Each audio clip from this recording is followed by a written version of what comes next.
Hell yeah. You know what I'm saying? That's Fucking, right. You gotta leave that what's up 25 with in there y'all? for good housekeeping. Hey, we live now, brother. Hey, I'm trying to Yes, figure out sir. how to do this stuff and let us go on put it on the militia page. I ain't smart enough to do all that shit. I ain't neither, bro. I don't know nothing about it. Where we at right I now? ain't, man. I'm telling you, I need to. I really, really, really need to do this. Learn how to do it. Hang on just a second. I really need I am live Pull at. that up. I gotta learn how to do it. Hang on just a second. You got your wallet? I just use When tap to pay. I use tap to pay off my Cash App. That's why I moved to Cash App. You know what I'm Right. saying? Damn I don't right. carry a wallet, bro. I really don't. As if I don't like sitting on the motherfucker and I don't like losing them. So I don't carry them. All right. Well, hey, I posted the link that people can go to YouTube and watch this. I can't figure out how to get it on the militia page. So hell, if y'all Okay. ain't got YouTube, y'all fucking 1987 bitches. Y'all don't know how to use nothing. Hell, my old ass even knows how to use fucking YouTube. You know what I mean? Yeah, man. I feel like it's a better. I ain't gonna say all that because I don't I know. know. These views are not. I don't know how you say it. Express written consent. Blah blah blah blah blah Right. blah. Man, fucking TikTok's getting bad. Bro, yeah, TikTok's getting bad, bad. it is, man. It You know. is. Just the trolls and shit's getting. That's the reason I always said, bro. And I know I'm on TikTok now. As Oh, Moonshine oh, said, and there you I go. always thought that she always kept. I always kept my family shit on Facebook, and then Right, right. I had TikTok for my moonshine shit because people really didn't know you personally on TikTok. You know what I'm saying? And you can be And anybody on TikTok. You know and what I mean? when I fucking started linking them up, it's when I got in trouble. That's the Yeah. damn truth. Hell, I got some videos on my TikTok, man, and I tell you, they've Or been. I mean, Instagram. I've couple. I got some over 1 million views, couple, way up there And in the hundreds of thousands, shit like that. I ain't never went viral, nothing, don't care. But it's just crazy how you can post one video today of this, wait a week, and post another video almost like it, and it won't get fucking 500 views, but the one before to get down 500,000. it don't make no sense. And like I've always said, these people talk about viral videos. I had one good one.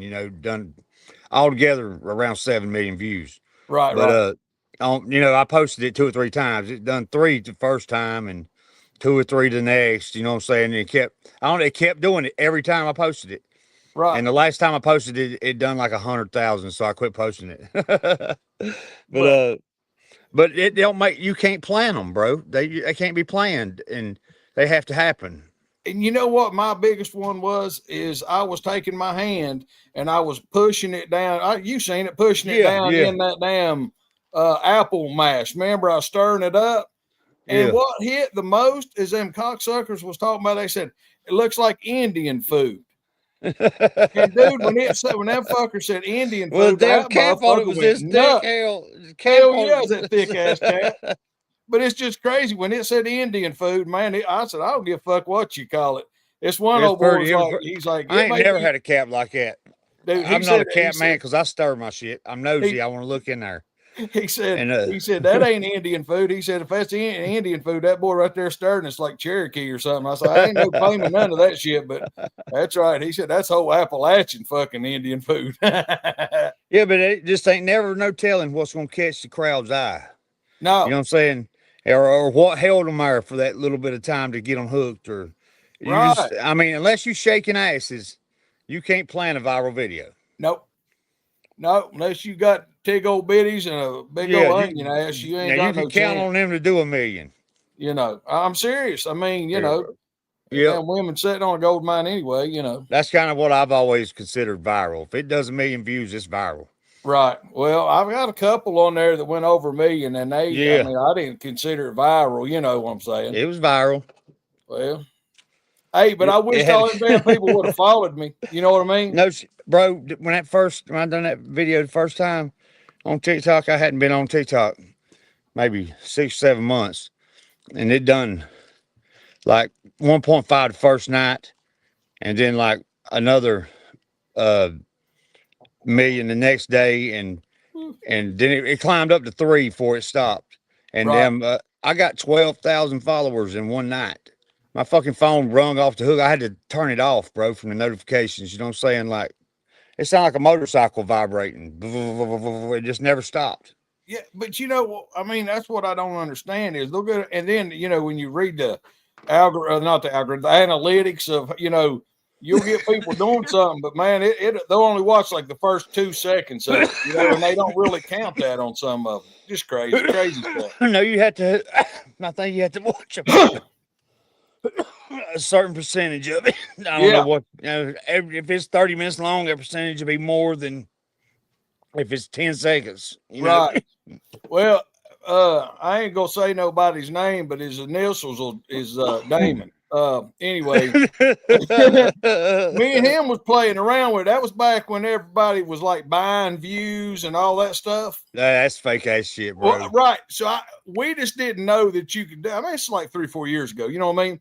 So we got on there and we did. You can go through Bitcoin, stuff like that, and you can buy all that stuff, man. I've seen them websites. Yeah, you can. They're short selling to you. Hey, for $20, man, I think it was $25 or whatever. I got 2 videos out there. Got 1 million overnight, and it was bought. Is, though, bro, you know what I mean?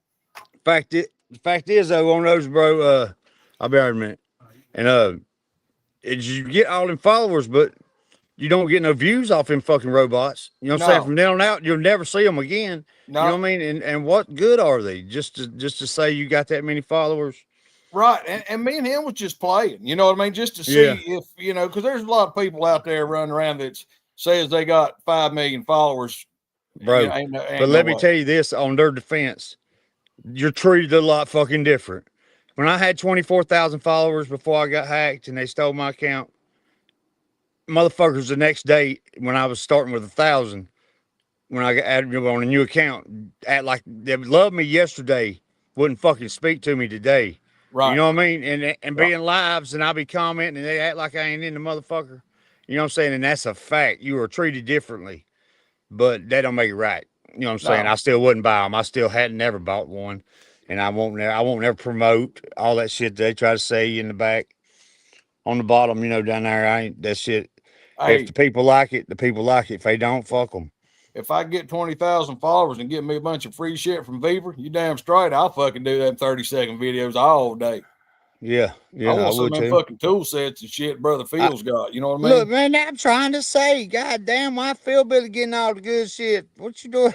I'm over here selling fucking Walmart sleeping bags and shit. Got holes in them. Trying like marketplace shit. He's over there sporting brand new fucking damn Beaver tool sets. I'm trying to sell. Captain Rebel's been getting a few promotions here lately too on TikTok. I've been noticing. If y'all know Captain Rebel, y'all know he's a crazy cat. He's a good dude. I know him, pretty good, and he's been having damn like machine gun, water guns, and he's had some cool shit. They ain't offered me nothing but like curling irons and shit. Yeah, and fucking tampons one time. It was a lady cleansing pads or some shit. I was like thinking, damn. What you gonna pull the sticky off of them, stick them before? Hell, I don't know. I don't know exactly what they wanted me to do with them, but I declined that. I ain't offered me nothing good. You've been mini fresh the rest of your fucking month right there. You should have got you some of them. KP's in the house, baby. What's up, bro? Hell yeah. We fucked up a little bit tonight. We can't get on Facebook. I tell you what, you want to talk about a real one? That's my dog, bro. Yeah, he's solid, man. Solid. What's up, our Apple Rye? Damn, Mikey Frenny. I love shit out of Mike Friend. I don't reckon I know him. I don't reckon you probably don't. He didn't come. I don't think he come to Maggie last year. He comes to Farm to Bottle and shit like that. You know what I mean? And cool. What's up, bro? 3 years ago, whatever it was, he called me. He said, "Hey, man, I'm coming to Farm to Bottle." He said, "What do you need?" Okay. And I said, "Hey, Saturday night, we have a big cook. You know what I mean? If you don't care, pick up, macaroni salad, tater salad, you know what I mean? Just some shit like that. Yeah. Tater chips." He rolled in there with a trunk full of shit. Just for everybody to eat. And then he just fucking Man, hell, hangs I like out. to feed people too, bro. I love, and Kenny does too, or KP Oh down there yeah, does too. You know, but there's something about, you know, what's up, baby? There's something about the damn feeding people when you cook. And I always said it takes a good cook to be a good moonshiner. You know, not to see, say nobody is or not, but I'm just saying, like, if you can't, cause your magic's in the mash, bro. You know, absolutely, 100%, you 100%. can't put bad mash in a good steel and run it good and it be good shine. It's got to No, be good mash. You can fuck it up in the steel, but you ain't gonna make it no better in there. right. Well, you know, and the thing about it is, and like up farm to bottle, man, we usually take a smoker up there and we'll smoke up some Boston butts, you know, and some shit like that for Saturday. Well, Saturday morning, I'm up cooking breakfast for everybody. You know, Friday night, we're doing some hamburgers, hot dogs. You know, I'm always cooking up there. And one Right. reason is that's I love to do it. Like, you know, like Damn right. KP, I just love to do it. I don't care, you know, it, and I don't ever feel like it's expected. You know what I mean? No. They just, Hell, I don't get to never I just cook get around people's out KP. of fucking way. KP hardly let me even look at the grill while he's got it I going. know. But I hell, I want ain't me, mad at him, man. If he wants to cook, if he loves to cook like that, I'll let him cook all day. But if he you wants me to know, cook, I'll cook. and if people think he's just doing that to show off, they don't know him too well because he was It's doing fucking that shit. passion, bro. Fucking, it It's a is. passion for him. I mean, he loves and he's good at it. So You you damn know, right. You damn right. I'm good at stirring the pot. So I just keep doing that shit. You know, I sit around and talk shit while you talk. You know what I'm saying? I'm out for entertainment purposes. KP sent me that picture the other day. You was holding that damn red jar. I said he's about to fucking not get out of that chair for about Hey, 3 hours. yeah. I got hell. Them ladies run me out, man. They was ready to go eat, so I went in and changed clothes and went down there and ate. It saved me because I felt good by the time I. Oh, JL, what's up, baby? Tell you what, that's another good one right there, boy. I tell you, I'm Man, glad I you love got him, him bro. on the other night. Yeah, man, I love him. I sent him a message tonight asking if he wanted to come jump on with us again, just hang out. He must be Oh, busy. JL, he kind of like a sore Peter. He hard to beat, you know. Hard to beat, baby. Hard to beat.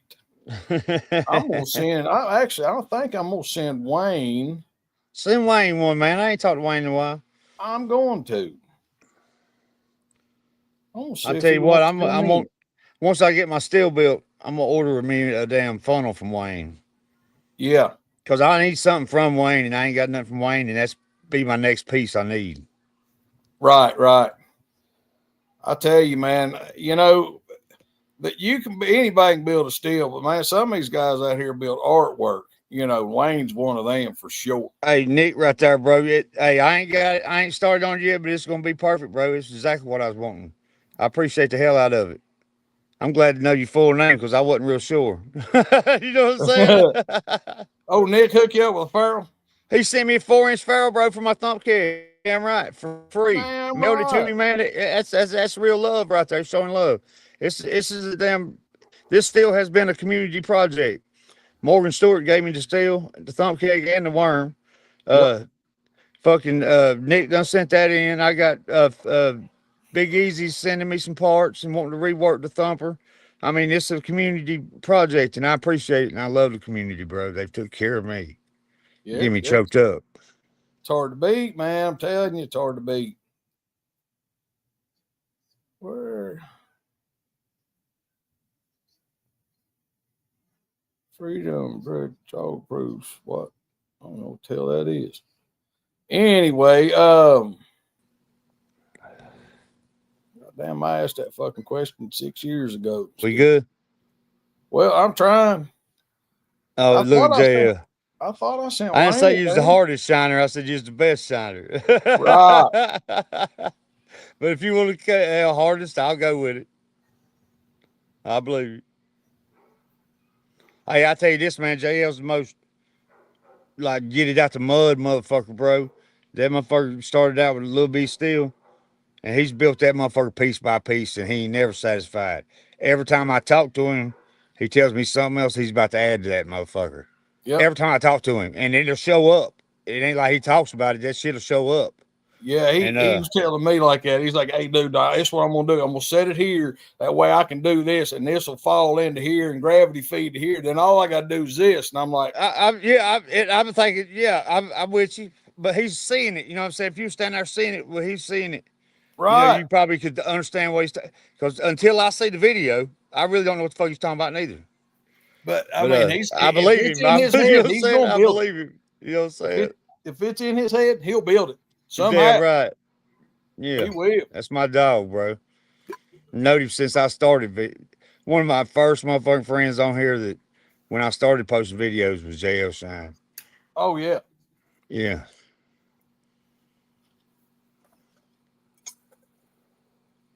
Tyler asking me right there if I tried them bottles. I was going to, but daggone, just life happened. But I am going to bring them out. And y'all, I don't know how to see the comments and shit, so it's all right. I got them. Yeah, I ain't ignoring nobody. But Tyler, I need to bring him out real quick. Hold down the fort, and I'm gonna go get something and bring him over. Yeah. I'll be right back. Yeah, you good. You know he tried them, probably. Yeah, he probably tried them. What's all about it? Chad Uncut, Deep Thoughts. Really, I'm just thinking about sharks and boobies and shit. Like sharks are awesome, boobies are awesome. So it's sharks and boobies for me, bro. Sharks and boobies. How y'all feel about it? I like sharks and boobies. I mean, you can't go wrong, bro. Shark wig and booby wig kind of sounds good. I mean, you know. And tacos. I like tacos. I don't know where that came from. I'm a little hungry. But sharks, boobies, and tacos. Here we go. What's up? Shark wig and booby wig. That's what I think about when I'm driving down the road. It is real quiet. I'm thinking about sharks and boobies. You know what I'm saying? Sharks and boobies. And the dangers of tailgating. And the dangers of college tailgate parties. Yeah. I don't like, bro. My old lady ride right on. You can read the fucking serial number on the bumper. I'm like, God damn. I like to fall back, bro, because I ain't got that fast reaction time, and I know it. So therefore, I'm gonna lay back off of them. You know what I'm saying? But that's just me, evidently. Hey, if I need to get there, I will damn gas it, get around them somewhere or another. But I don't need to read the damn serial number on the bumper. Wayne, I sent you a link on Facebook. Get your ass in here. You damn right, Jay. All right, check this out. So, my old buddy Tyler from I appreciate it, Nick. Homestead out there. He come to damn Pigeon Forge and brought me some shit from Alan Bishop and him. Oh hell. Look damn, at that. Bro. Damn. That's a good you ain't tried shit? No, I ain't busted the top on them. You better bust it off. I know. But he sent me this one right here, and you know, my wife's name's Ginger, you know. Yes, yeah. Oh, that's what's up. You done been dipping on that one, ain't you? No, look. Oh, I thought it looked like okay. Okay, it was clear. That's right. We've been covered up with so much shit. But anyway, so I'm gonna show you this and too, and this is his clear absinthe. Bro, you better get to tasting, dog. Look at that. Look what the proof is. Damn, son. Yes, sir. But look how pretty that damn bottle is. That's awesome, bro. Don't fuck around and bring me some shit like that, because I'll taste it. Well, I'm going to, man. If this was crazy, bro. But now this is the one that's really special to me too, and you may not know who he is, but it ain't no big deal. Okay. Mike Stallings. You ever heard that name? I think I have. Okay. Yeah. Mike Stallings was just a good dude, man, and he was one of the damn pillar cornerstones of, you know, everything, you know, that we've done. You know what I mean? Yes, sir. Damn Donnie Benton's he's been out to Allen's, you know, he's just a solid dude. Well, him and Allen come up with this sunflower, okay?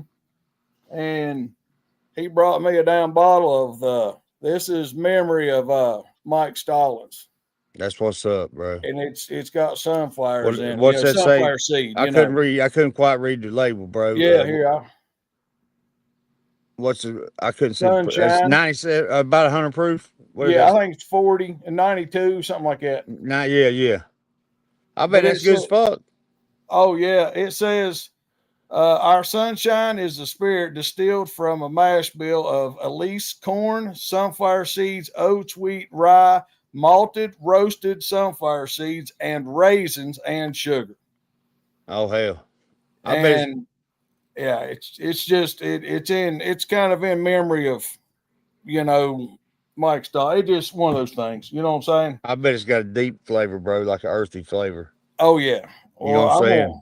And I like that with a burn. And that, anything 90 and up is going to have a good burn. Well, look, Tyler just said, and I didn't pay no attention. He said that Wycliffe Bell right here, that small one. He said it's 139 proof. That's what I like. I don't like quite that high. No, I mean myself, but man can put that on rocks and let it set a minute and it'll bring it down. Check you know what I'm saying? I do. Look at this. Oh, wait. Got the old thumbnail on the label. Oh, shit. Look at him. Bro, I like a higher proof. I like to hanging around about 115, 120, though. You know what I'm saying? Personally. Hey, let's see if we can hear it come out. Ready? Yeah. Oh, no. Boy, what you talking about? Look there. You got my mouth fucked up. I'm thirsty as hell right now. I'm drinking fucking Mike's Hard Lemonade. For that, hard to be shot. Shit to be 139.5 proof or 30, whatever, 40 proof. Let's just call it that. Man, you can't smell no alcohol in it. You can't smell it. And I just popped the cork. Damn, it ought to be alcohol all over the place. No, if it's right. Boy, you didn't make enough face for that to be 140. That's smooth. That's got to be smooth. Man, it's full on alcohol. You know what I'm saying? Bro, you tough then because you didn't make no face. No, but I'm just saying you can't. It's odd alcohol in it without a doubt. But the flavors is just bro, it looks beautiful. The color's beautiful. The color's fucking beautiful. Oh, yeah. Where's my damn? Yeah, I like it. I like the way it looks. Hey, I'm working on a green apple, bro. I'm working on a green apple. I ain't got it perfected yet, so I ain't going to drop it. But y'all hold up on me. I'm about to get a green apple together. A sour apple. I see it. Yeah. Fucking it look like fucking maple syrup. Man, that's beautiful. I can get enough taste of that. Damn, you got me thirsty. I'm looking around. I'll just kill this fella. Hold up. I'll be right back, dog. Go ahead. I'm just playing now. Woo-wee. Now I got to get me another drink. I done missing comments.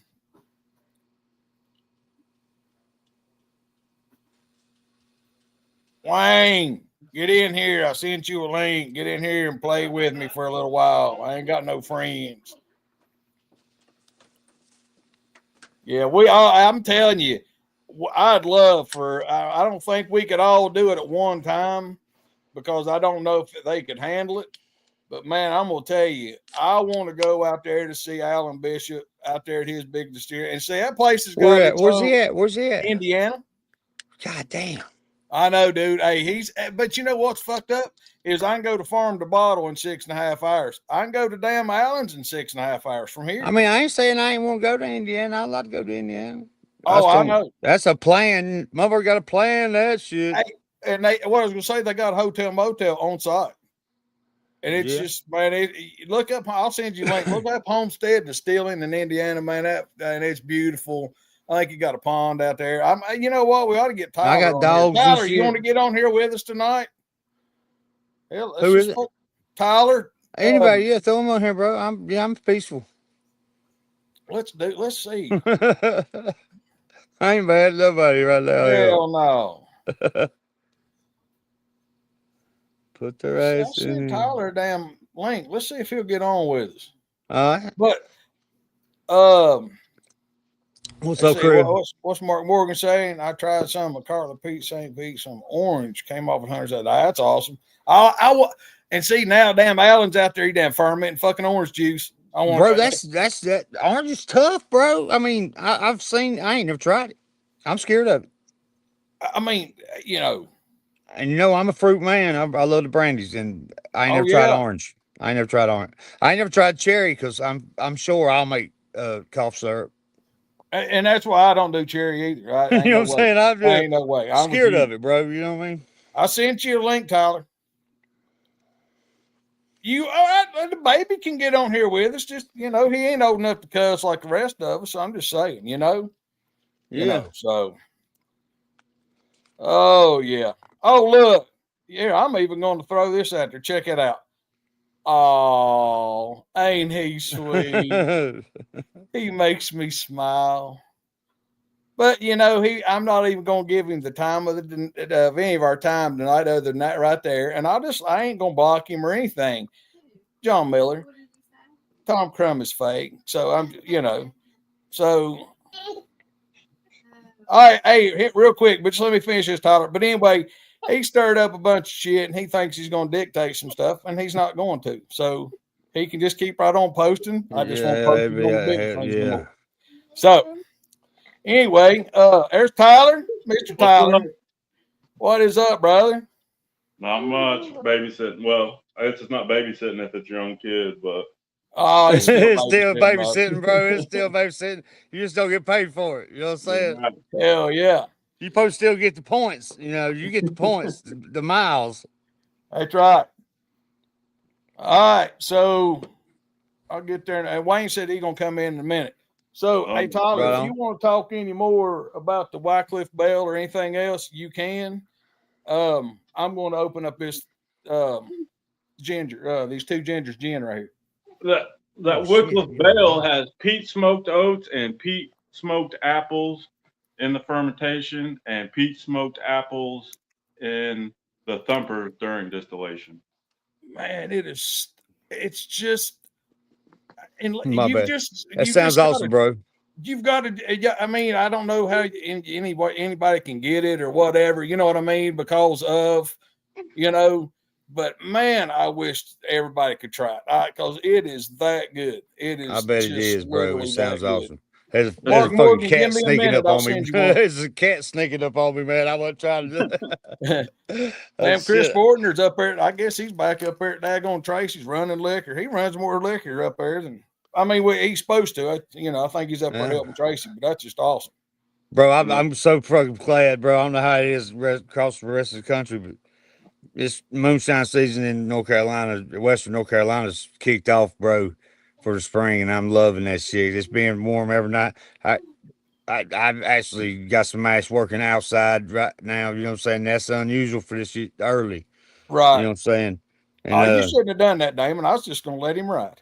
I know. I'm loving that. I like to say that. It's moonshine season, by God, and I'm loving that. It is. Everybody will be happy. Hey, I like it when I can roll barrels outside. Yes, sir. I love that shit.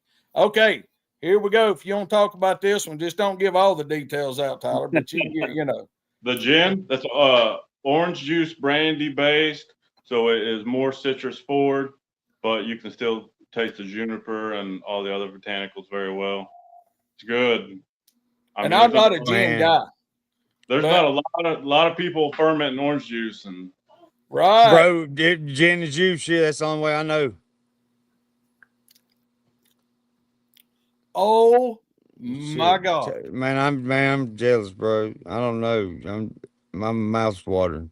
Oh my! Now look, I'm gonna pass this bottle next door right here. Yeah, I know the woman it's named after in my book, and she don't drink at all. Well, tell her I said cheers.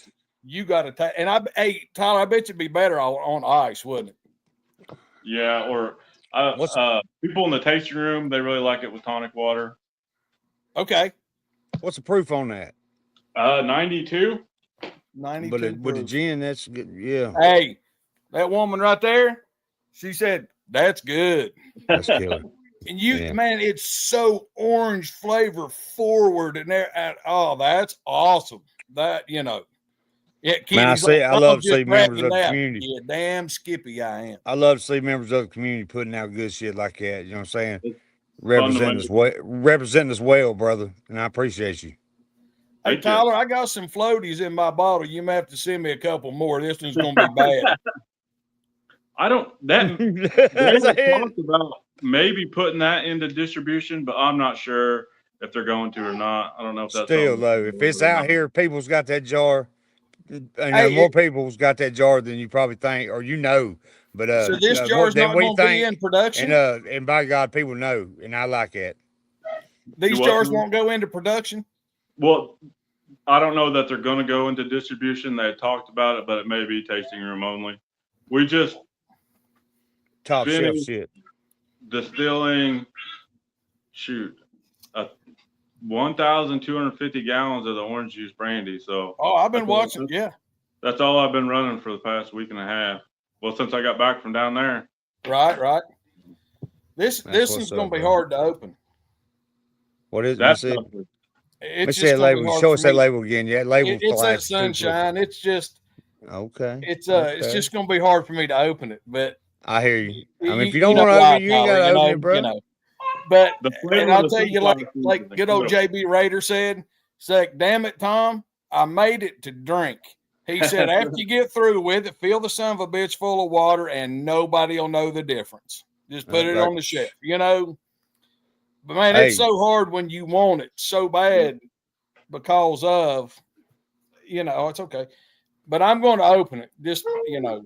Red Dog told me one time, old Red Dog Tower, he said he bought a bottle and some 12-pack on the way out of work one night.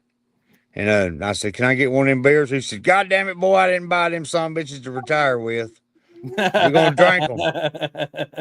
We're going to drink them. He said, but don't drink them before we go to the interstate. They got a license till we get home. Hey, so I used to work this old boy. I ain't lying to you. So I go over to his room. We was working on the railroad. We go out of town, and I go over there and just hang out with him. I say, hey, man, can I get one of them beers? Yeah. So I go over there. He's got, I think, 4 of those great big fucking beers and big PBRs, you know, or whatever, you know, look like a roll of Bounty paper towels. He's got 4 of those and a 6-pack on ice. Well, I just go over and get one of them big ones, I drink it, and I was like, hey, man, can I get another one? He said, yeah. So I popped top on it, and he's like, hey, we need to run to the store. I need more beer. I was like, no, I'm done. I won't drink no more. He's like, no, you don't understand. This is my routine. I drink 6 of those and 4 of those every night.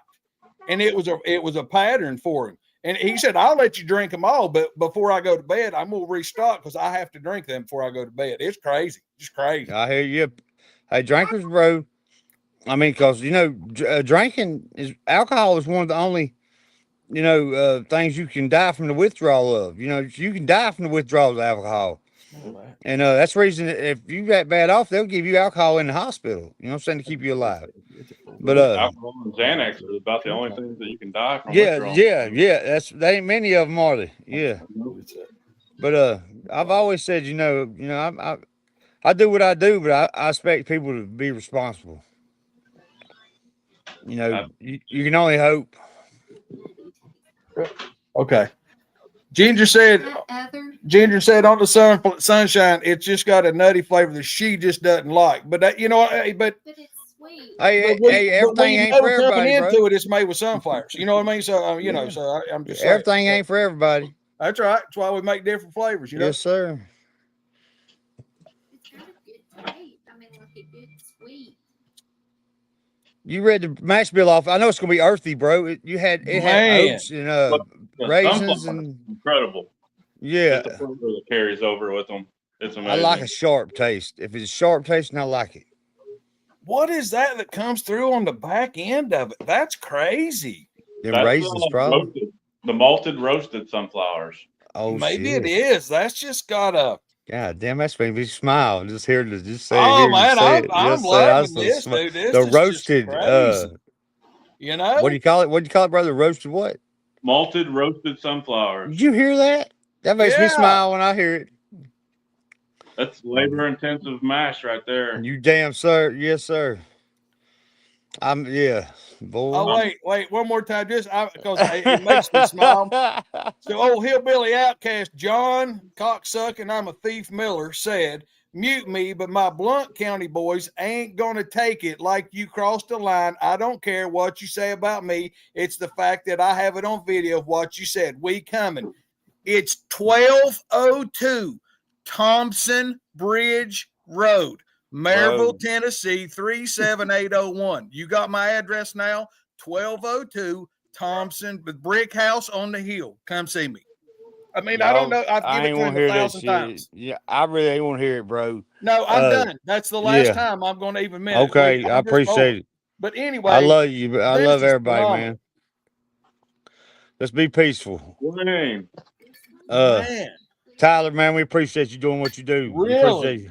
Well, I'm incredibly lucky to get to do it with Alan Bishop. Yes, sir. Yes, sir. It's fun to work with him every day. We get to do what we love, and we have a lot of fun doing it. So, and we get to create cool shit, man. Yes, A lot of sir. stuff that a lot of people aren't doing. And you help a lot of people, man. You and Alan, y'all help a lot, as far as the knowledge and passing on the knowledge, and that's what it's really about. You know what I'm saying? hey, Tyler, did you say that I should probably go ahead and loose this with some ice cold water? You can't. I would, but I also recommend trying just a little bit before you do. Okay.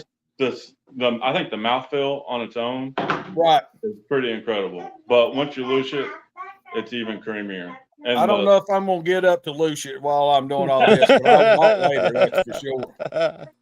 And I've done tasted so much. My only loose is going to be the lush sitting in the seat. Bro, I'm two of them pre-rolls and 2 Mike's Hard Lemonades deep. I can't even see my eyes in this camera. It's about to be midnight at 9:30, ain't it, old boy? Yes, sir. I'm down at my daughter's house, man. We're doing some I own the house that my daughter lives in, and it needs a new roof, and I'm down here buying some shit and getting the materials ready for the roofers to come on Monday. And so I'm just kind of hanging out here on the back porch. I ain't eating nothing yet, and I've been drinking, so I'm grinning. You know what I'm saying? Everything. I love everybody, bro. No bad vibes, baby. You know what I'm saying? Just keep smiling. Just keep smiling. Just riding that train, ain't you? You're damn right. You know what I'm saying? I'm peaceful. But hey, overall, Moonshine Chad is a peaceful person. I don't like no. It's a buzzkill when people go to Raising Hell and talk It shit. is, man. I tell It's a you. buzzkill. Sometimes it's exciting. What you got there, babe? What you got there? It's white absinthe, correct? Right. Well, it was purple. And oh shit! It took so long for the label to come that the collar fell out of it. I believe Alan has a video of him. I like that shadow. See the shadow on the label, bro? That's just yeah. Yeah, it's just bad. It was purple, and then it turned to that gold collar, but I think that gold looks really good. Well, like we said, it pairs with the gold in the label, and everything. So, and the absinthe is a labor of Alan's love for the creation of it, for sure. I've never tasted absinthe, bro. I've never tasted it. That's crazy. I know it is, ain't it? I know what you mean, bro. I was fucking with you. I don't drink, and if I did, I would be drinking that. Bro, I'm the same way, man. I don't drink a whole lot of liquor, bro, but I love to make it. You know what I'm saying? It's something about making it. There's no sugar in that. I don't know if you taste the sweetness that I taste in it, but look at my boy. What'd you tell? Talk to me, baby. I don't know what to say. It's like velvety, smooth mouthfeel. It's almost creamy on its own, but once you loose it, it is almost chewy. Man, dude, it's literally when you move it around, and it's not. Now, don't take this wrong. It doesn't have anything in it, but once you kind of stir it, you can just see the little air bubbles in it. It's just crazy. All I got to say, I ain't got but one question, and that's how the hell you get on your mailing list, Tyler? Because I'm jealous as hell. I'm jealous right here. Well, I happened to be going on vacation with the family when I met up with Tom for that. I hear you, bro. I'm talking trash. You know what I'm saying? But hey, I don't turn down no deliveries. That's for sure. That is so freaking crazy. Good, man. I don't even know. I ain't got no idea right there. I'm just thirsty. Man, there's no. It's got it's not licorice, but it's got like wormwood. It's got all the regular shit in it, right? There's licorice root in it. There is licorice root. Anise, green anise. Wait till we loose it. I wouldn't go get see that's us next level shit right there. It is. That's next level. I ain't never Got the even. nice- The nice numbing effect from the anise. Look at the cabinet. You just- Bro, I'll say it right now. You really a professional till you can Hey. make some fucking Yeah. absinthe. You know what I'm saying? You know what I'm saying? Yeah. Till Y'all just can rock make some on. I'm gonna go absinthe get a that's little good, little you ain't gonna tell your glass, and side I'm right gonna here. put some cold water in it. Y'all And I just can't, ride it so out. I'm saying I can't. So you really ain't made it till you can make some absinthe. It's fun. I mean, that is almost a solid state distillation because there's so many botanicals in it. And he does Yeah. Alan does it on open flame. So Man, I really, and it's a shame, bro. And I've always heard about Alan, and I ain't really.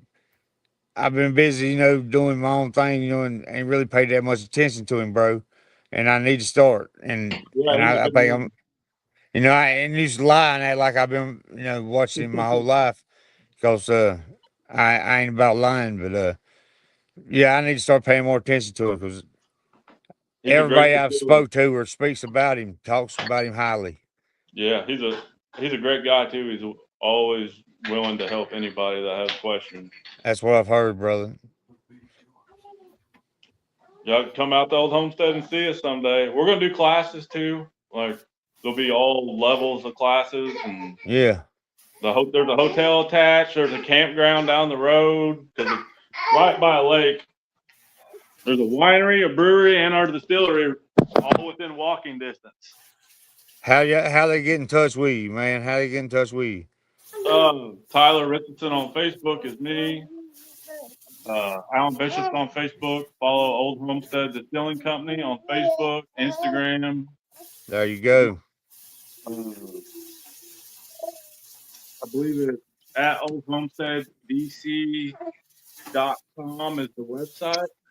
Go check them out. Yeah. Damn right. Check hell, out I'm telling you. Distillers too.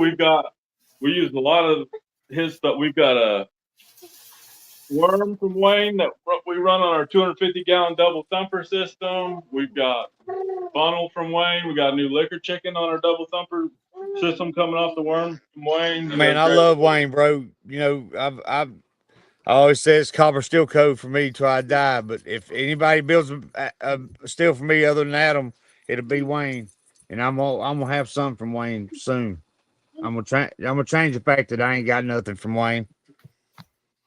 Even his Mr. Fusion pot steel head, all that stuff. Hell yeah. I think we've got the cold finger that comes out on our 250-gallon steel. Wayne made. Hey, Tom, can you hear me? Yeah. Jeremy wants you to send him a link. Okay. Give me just a second. All right. Give me a second, Jeremy.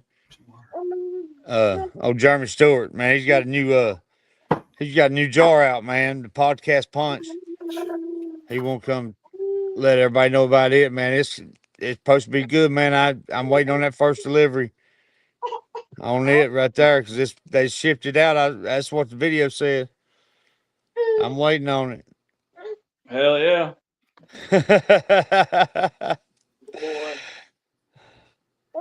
I'm coming. Give me a second. I promise. You good, bro? You good, man? He ain't going nowhere. Some good cold water for this little ex-pair-roll man. Hell yeah. What time? Hell, it ain't even 9 o'clock. It feels later than that to me. Yeah, we're just talking.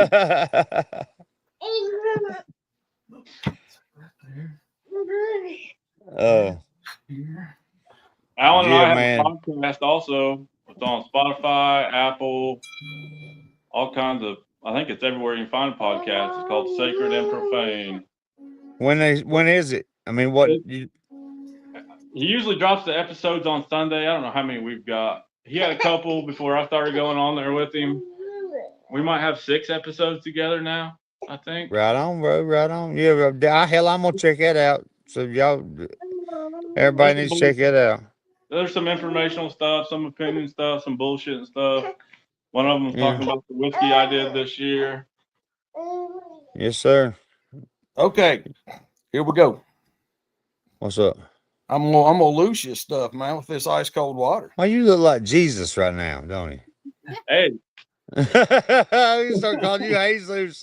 Hey, Jesus Crumb. don't fuck with me. I'll send you a place you don't want to go. So the governor ain't got shit on Jesus, does he? you can lay No. down and wake up Sunday. That's right. All right. I don't drink a whole lot, so I can't Damn, make it a is whole Good lot. Friday too, ain't it? Damn. That's right. That's right. It's Good Friday. What's Don't going fuck with on me out on here, Good Friday. bro? It's just Okay. freaky Hey, shit. hey, Jeremy, I'll let you in just a second. Give me just a second. Okay. See what that looks like?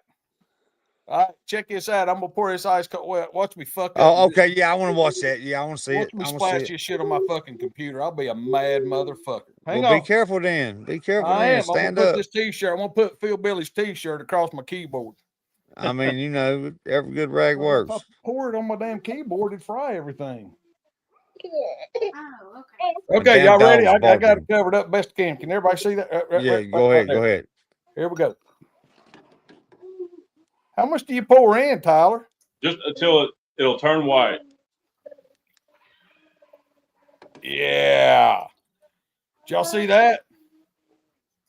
That's awesome, bro. That's killer. I mean, What causes that, bro, Tyler? What causes that? That's the botanicals falling out of suspension. yeah. The- See, it's the this oils color. from botanicals. You know, Yeah. this. Yeah, I mean, I know like I've seen like that's how you're supposed to test it and make sure it's right and you're supposed to do it, but I didn't know what caused it. You know what I'm saying? Yeah. I didn't know why it done it. That's And awesome, bro. That's All like I right, say, here we that's go. next level shit. Oh wow! I just licked that damn straw just as I stirred it up. That was crazy. All right, you ready? I'm Here we ready. go. Bullshit. It looks good, doesn't it? That's how does it do that?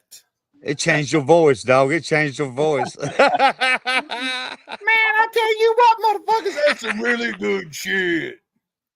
I bet it is, dog. Yeah, I bet it is. At least don't grin Oh, That's that's what's good. up. Here, wild. it ain't super cold though.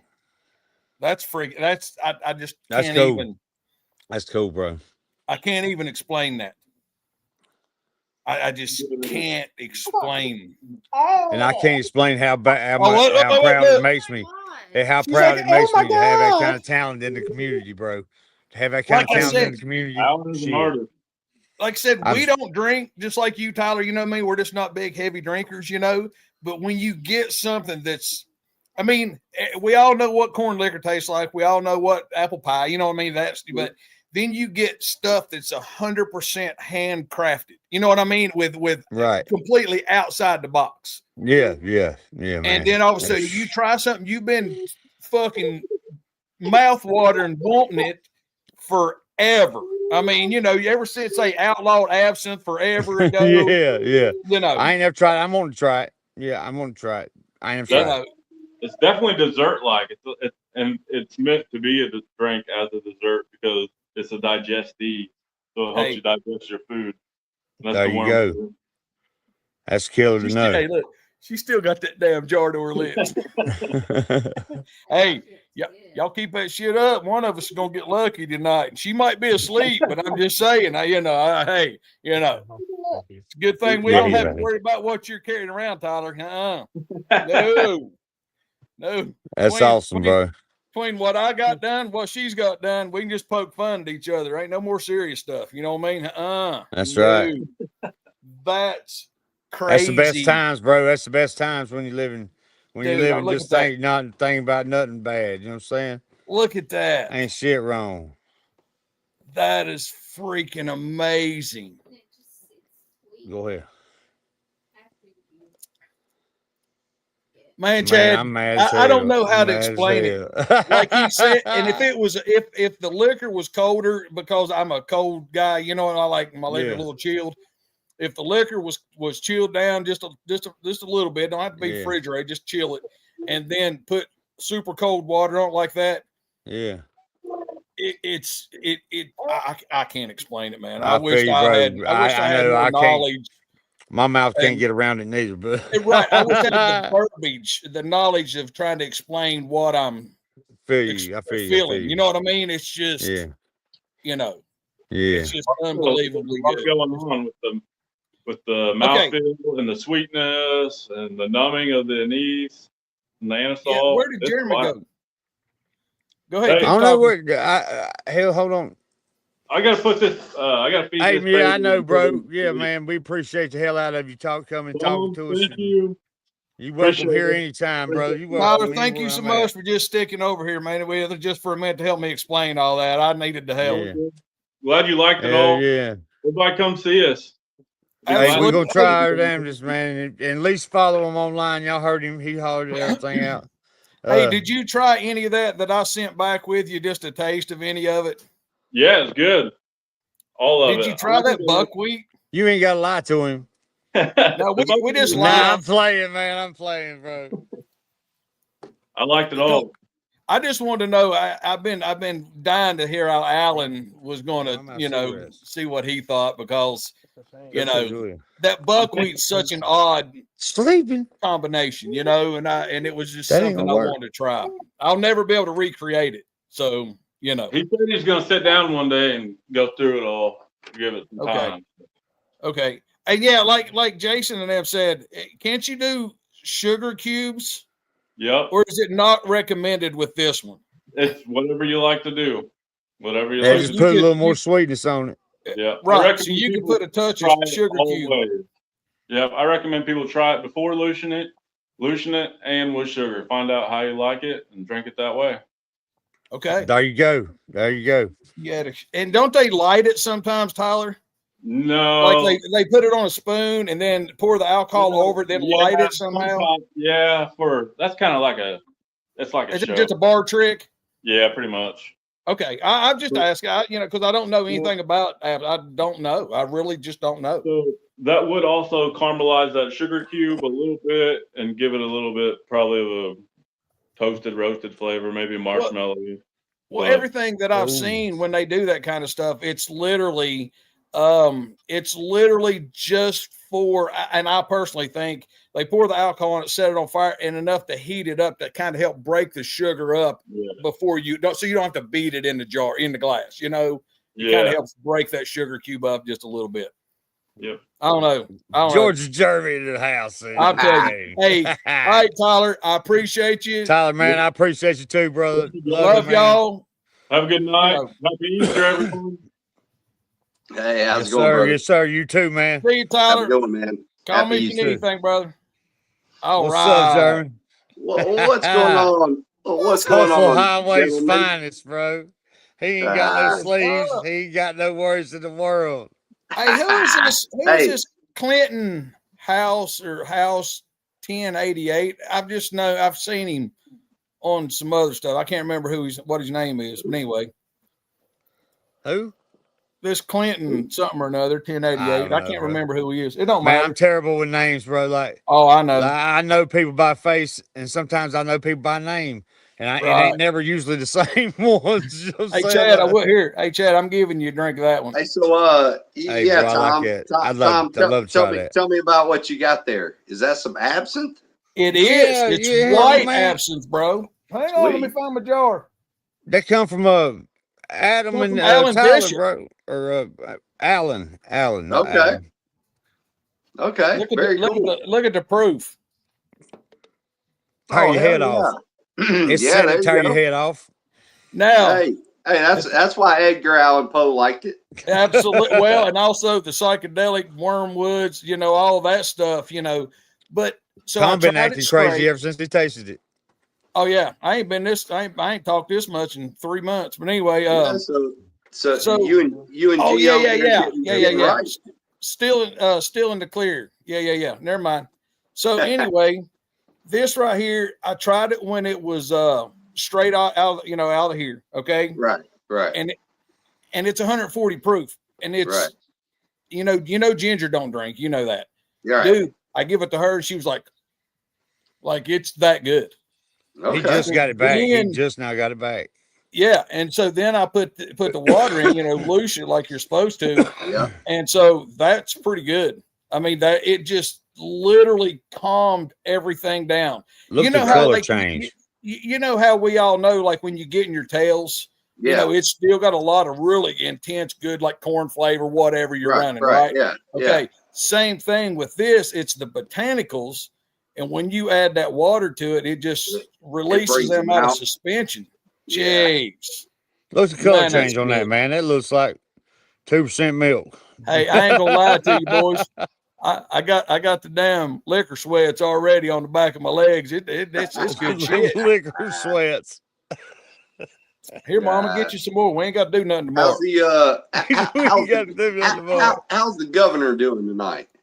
Man, I'm just smiling, bro. I'm grinning. Hey, there you go. You know what I'm saying? I ain't eating nothing yet, and I'm about drunk. You know what I'm saying? Down here at my daughter and Nim's house, and just chilling, bro. Just living. I hear you. You know, as long as I ain't dead or in jail. There you go. You guys got any big plans for Easter? Yeah, we're gonna go eat with family members. You know what I'm saying? And on tomorrow. What's up, Uncle Joey? What y'all cooking? But Sunday we're just gonna have some eggs and shit. You know how it is. Old school Southern shit. There you go. Well, we all down here below Mason-Dixon line for sure in this group. Yeah.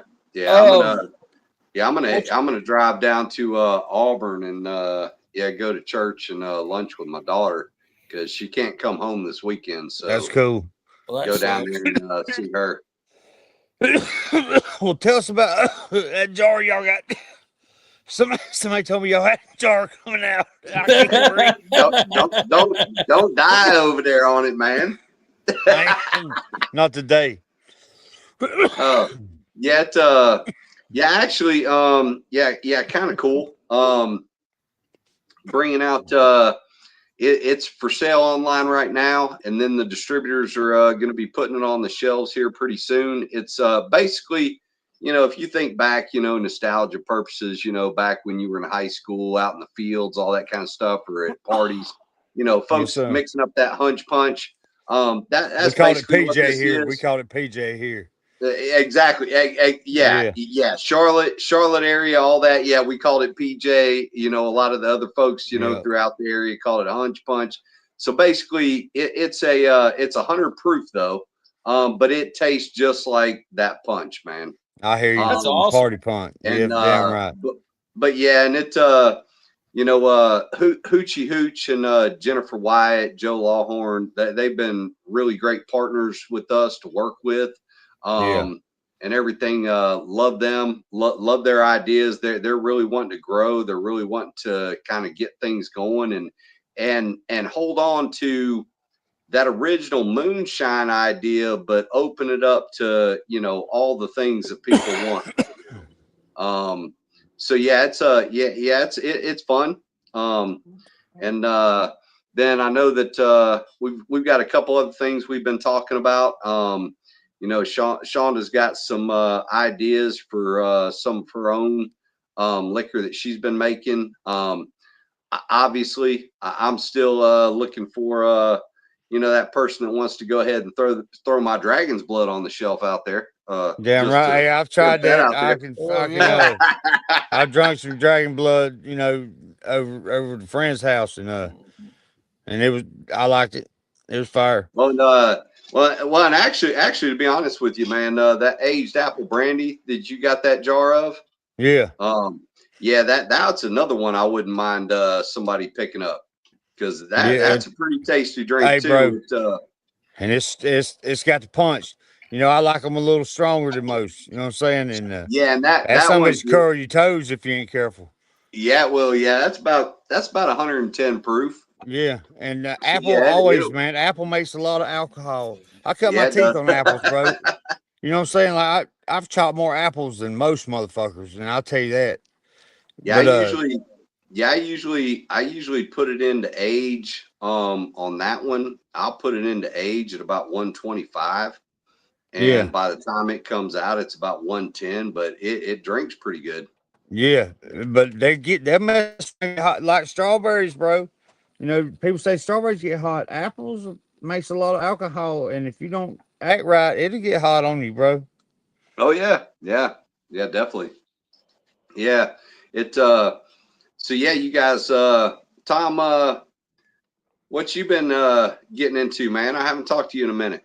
Man, it's just been crazy around here. I went and spent a lot of money the other day at the tractor auction. There you go. Yeah. You have that. So we because I work the tractor auction, you know what I mean? So I drive everything. Well, they do these back 2 rows, and it's a lot of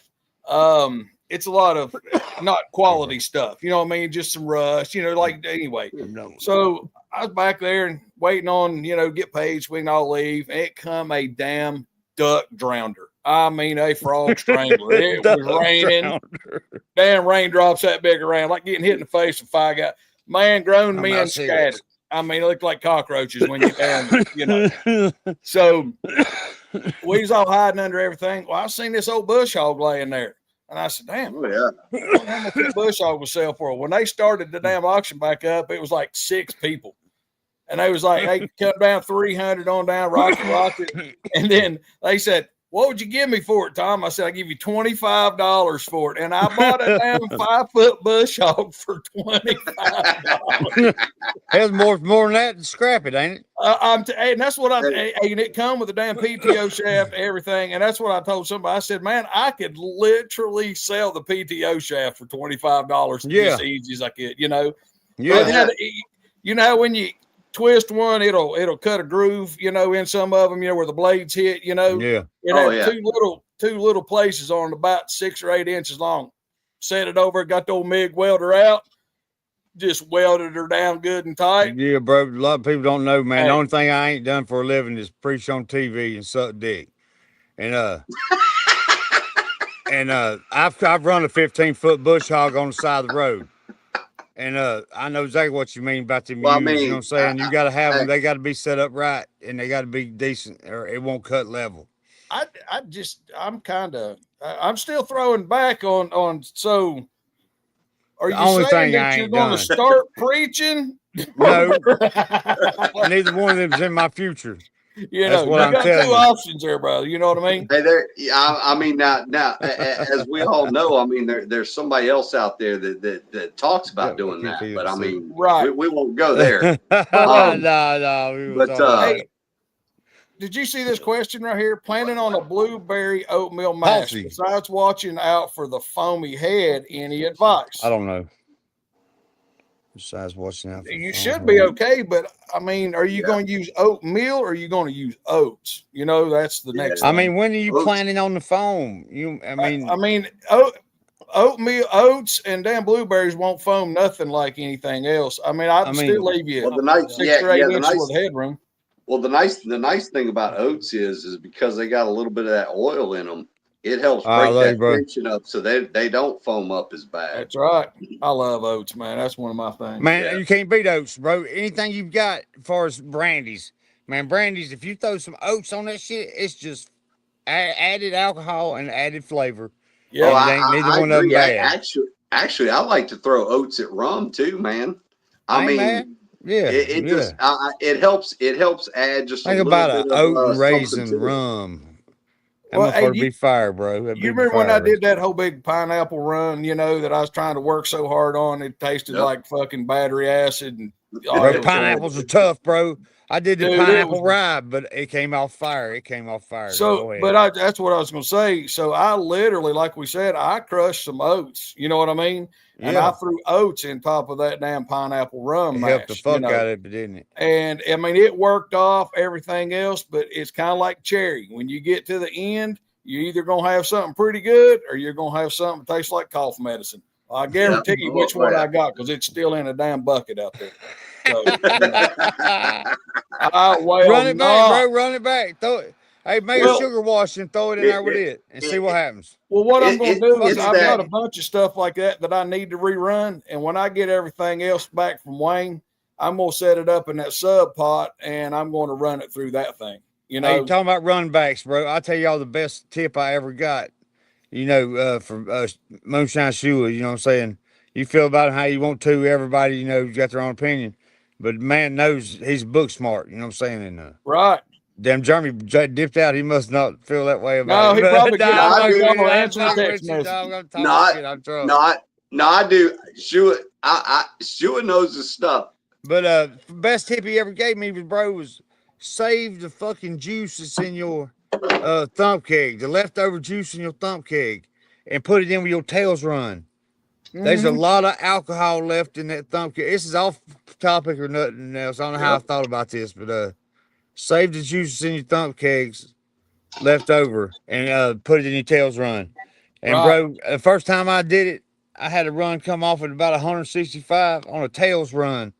And this motherfucker ran for 3-4 gallons over 100 over 100 proof. That's awesome.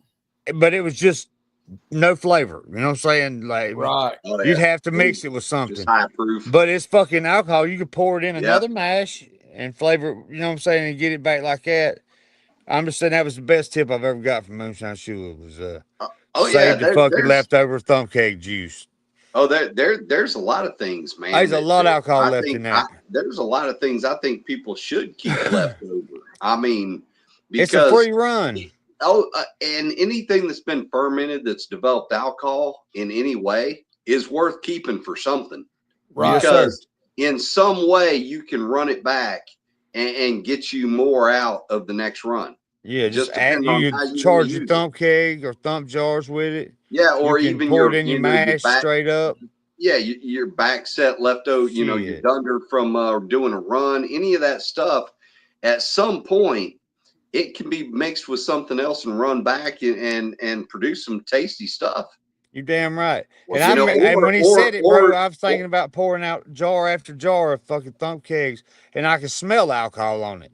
Oh, yeah. You know what I'm saying? And I'm thinking, it blew my mind that night. I run that damn tails run, and it come off at 165 with that thump keg juice, and I was like, fuck. If you're throwing alcohol away, you're kind of wasting it. You done paid to build, you done paid to grow that alcohol. You done paid to make that alcohol. Right. You know, keep it. Yeah, and you've put your time and effort in that. I mean, you might as well use every single bit of it. Now, it may mean that you got a bunch of buckets laying around or something that have a bunch of mixed up stuff running around. But that should go in one pot, yeah. Hey, at some point, and I'll tell you, I'm not even opposed to occasionally, man, I'll do what I call the kitchen sink, man. It all goes in. Extra and mash we're going to see what happens. You know what we're going to see what comes out at the other side. Yeah. Absolutely. Two or three different, a gallon or two of 2 or 3 different mashes. You're damn right. That bucket, that's the one I'm talking about. Hey, it's a free fucking run. And it's just, and the cool thing about that is you don't know what's coming out the other side. So it's kind of that anticipation of when you actually see it start running, you get excited. Because you're like, yeah, I'm ready to see what just happened. Yes, sir. So, hey, I love that right there. I love that. I'll take my tails and some heads and stuff like that. And like if I'm going, let's just say I'm doing corn, oats, wheat, whatever, and I'll macerate my fresh, like fresh grains. You know what I mean? Yes, sir. Not out of the mash barrel. I'll take some of those and 24 hours, whatever, before 48, whatever. I'll take those. Put those in a bucket, right, and pour the heads and tails on. Just let it do its thing. Mostly tails, I'm just saying. And then I'll take that, add that to my thump keg, and it brings that fresh grain flavor carry over. But it's also like you said, you need that alcohol to break that oils down. You know what I mean? To pull that out. You can do it with water, but I'm just saying. Thump keg is an alcohol robbing motherfucker. It is. Let's be real. If you don't charge that son of a bitch, it's going to take a lot of your liquor. Is going to still be in that thump keg. You know what I'm saying? And it's still going to be a lot there. Yeah, a lot of times people, because they get a higher proof out of the other end, they think that they're getting more alcohol out of the other end, but they're not. No, it is giving you a more pure alcohol out of the other end. But there's a whole lot of alcohol that dumps off into that thumper. You damn right. That's a lot of excess water off of it. You know what I mean? And that's why damn right. Keep it. Yeah, it's just like if you Mama Parker ran your tails down to where you're only running 10%. Oh, same thing. You've still left 10% there. But you fucking think about the propane you use to get that 10 fucking %. That's how you got to think about it. And I'm not going to save nothing. I'm not Yeah, running them no, deeper than that 40 that is or 30 typically that is or I mean 40 or 50 proof. And I usually ain't gonna get there because I'm usually give out and ready to go to bed. When Right. yeah, I don't yeah, save nothing under 80 off the worm, you know what I'm saying? To yeah. go into my shit. Yeah, typically what I'll do is I just want that dunder off that that I've left behind, Yeah, I hear Right. because you, I bro. can actually I hear I you. can start spreading that out through a bunch of other stuff and let it start fermenting. The other nice thing is if for especially in the wintertime, if it's slow to kick off fermentation, if I'm using some of that cold if I let that dunder cool all the way down and I'm running and I'm dumping it back in and letting the old yeast kick back in. Right? I'm with All you. that if I'm letting all that go, the nice thing is about that old dunder is it's got enough alcohol in it. It's going to keep any other bad bacteria from growing if it's Yeah. slow for that yeast to take off because it's cold outside. More Right, like, right, yes, sir. right. Yeah. And Yeah, I'm with you on it's that. I'm with you on that. but yeah, it's I mean, now obviously if it's too cold outside, it ain't gonna help shit because everything Nah. freaking not move. But Hey, Jeremy. if it's a little slow to kick, it's gonna go. Yeah, Hey, it's gonna Jeremy, go. that 927 from Firm Solutions. I did a little thing, Yeah. they just got numbers on theirs, Yep. So it's the one that they sell to a distillery up there. It might be Heaven Hill. I can't remember. I have to go back and look and see what he sent me. But the thing about it is I did a little experiment. I had an aquarium heater, I had my belly band heater. Seems like I started a trend with that. Didn't know I did. I thought everybody knew. Oh, But anyway, I mean, it's a hell good idea. Now ahead. everybody's got one of them belly bands. Yeah. dude, Hey, look they're at hey, bro. When I fucking first got $50. on here, You they can't didn't beat 'em. nobody have a cooler that fed their worm, bro. Like nobody was showing that shit. Like the pond pump, you know what I'm saying, over to a cooler with ice. Everybody was putting ice and shit or trying to straight like hose pipes and shit. Right. You know what I'm saying? And once that cooler idea hit, goddamn, everybody had one. And I got one. You know, it's easier. You keep the water moving across that worm, it won't heat up as fast. You know what I'm saying? That's right. And that's a fucking brilliant idea. I don't know who did it first, but he was brilliant. God damn it. Hey, Mama Parker. Mama Parker's in the house. What's up, Daniel? Hell, I forgot what I was Oh even gonna yeah, say. What's up, Mama Parker? happy birthday, Mama Parker, from yesterday. Oh, it's Yes. her birthday yesterday. Happy Yesterday birthday. was, that's yeah, right. yeah. Woo. Actually, That was my here's song a drink right there. for Mama Parker for her birthday. Yeah, I'm gonna do that too. Hell yeah. I'm gonna drink some of this titty milk. That's what somebody said. I saw it. Yeah. Yeah, somebody says that breast milk. Hey, I'm telling you what, if Mama's titties taste like It's that, at least I'll still be skim on 'em. milk, ain't it? Man, I can't hardly put that down. I'm not a big drinker, dude. That's awesome. I mean, he said it was like a dessert. Well, here's another thing too. Wait, missed it. So, like he said, Kenny Tyler said, I use a heated blanket around my mash grill. That's fine. Gotta be a good idea. learn something like a year or two ago on the heated blankets. The new ones cycle on and off. Yeah. You know what I mean? Now They get to a certain temperature in a certain time. Yeah. right, and it's still not going to really hurt that much. An older school one, that just stayed on all the time, would be a lot better. But man, I take that belly band heater thing, and it come from Joe Swistock. I mean, yeah, I didn't buy it. He was like, hey, I don't like the way this thing works. If you want it, and he sent it to me. And this is the first year. And when it was like 17 degrees up here, that's what I was going to tell you. I did that 921. I did an aquarium heater, my belly band heater, and then nothing. But I've always been an aquarium heater fan. You know what I'm saying? Well, get you a belly you band. You got to be careful with them. You got to be careful because you'll kill your yeast. You'll kill your yeast. I took that thing, man, and I set them all in the shed. Yeah. The belly band heater, man, it was done. It worked it right off immediately. But the aquarium heater was next. But did you know, like in 14 days, that 921 still worked off at like 18 degrees outside? Yeah. Oh, wow. Yeah. I mean, but see, like said, that aquarium heater gets so hot around it that it'll kill the yeast around it. And, you know what I'm saying? And that slows you down some. And because of where it was setting, it was kind of not quite in the middle, but the belly band heater and aquarium heater, and it was kind of sandwiched in against the wall, you know. right. That might have had a little help to it, but I'm just saying, Yeah. it's In that my Therm Solutions is bad experience, you know what I'm shit. saying? That's awesome. If you don't get one you can dial in, if you just get one that burns all the time, that fucker will kill some yeast. You know what I'm saying? If you gotta get one you can dial in on a certain temperature and don't believe the number you're reading, you're gonna have to fucking take a real temperature with the thermostat while it's running. Right. Because that's some it's that their 80 degrees might not be a real 80 fucking degrees. No, Right. man, You know what I'm saying? Be careful. You know what I mean? Little digital thermometers, man, they're awesome. You damn right they are. I took a damn little screw eye. You know, you boys know what I'm talking about. I mean, like it was a small one, 3/16, you know, whatever. And I drilled a hole through the top of my cap and run that little screw eye through the bottom. And my digital one's got a cord on it, you know. And I hook it around that thing. That way it's dead nuts in the middle. And I just let it hang down in the middle and then put my little readout on top. That way I know what it is. And that's the way I hung mine. Got one up to like 92 degrees on that damn belly band heater, dude. It was kicking. Yeah. Because see, you got to think. Go ahead, Jeremy. Oh, I was going to say that. That's the thing, man. Is really when it comes to yeast, it really does depend because some of them really do like to be hotter. You know, and if you're using, that's the thing you got to think about in the wintertime. Certain yeasts, if you want to use certain yeasts, are you able to maintain that temperature that yeast actually likes? Because and a lot of people don't think about, Jeremy, is outside in the summertime, that some bitch is at 90 and to 100 degrees.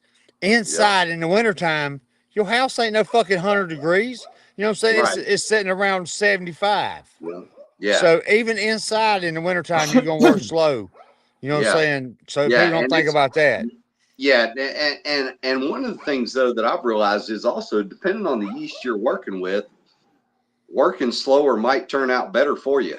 The taste might, you know, you might prefer that taste better than some of the other ones. If it's firing off real fast, sometimes it's going to create a bite to it. Right. Yes, sir. You know, and that's where turbo yeast gets you in trouble. You know, and I'm not against turbo yeast.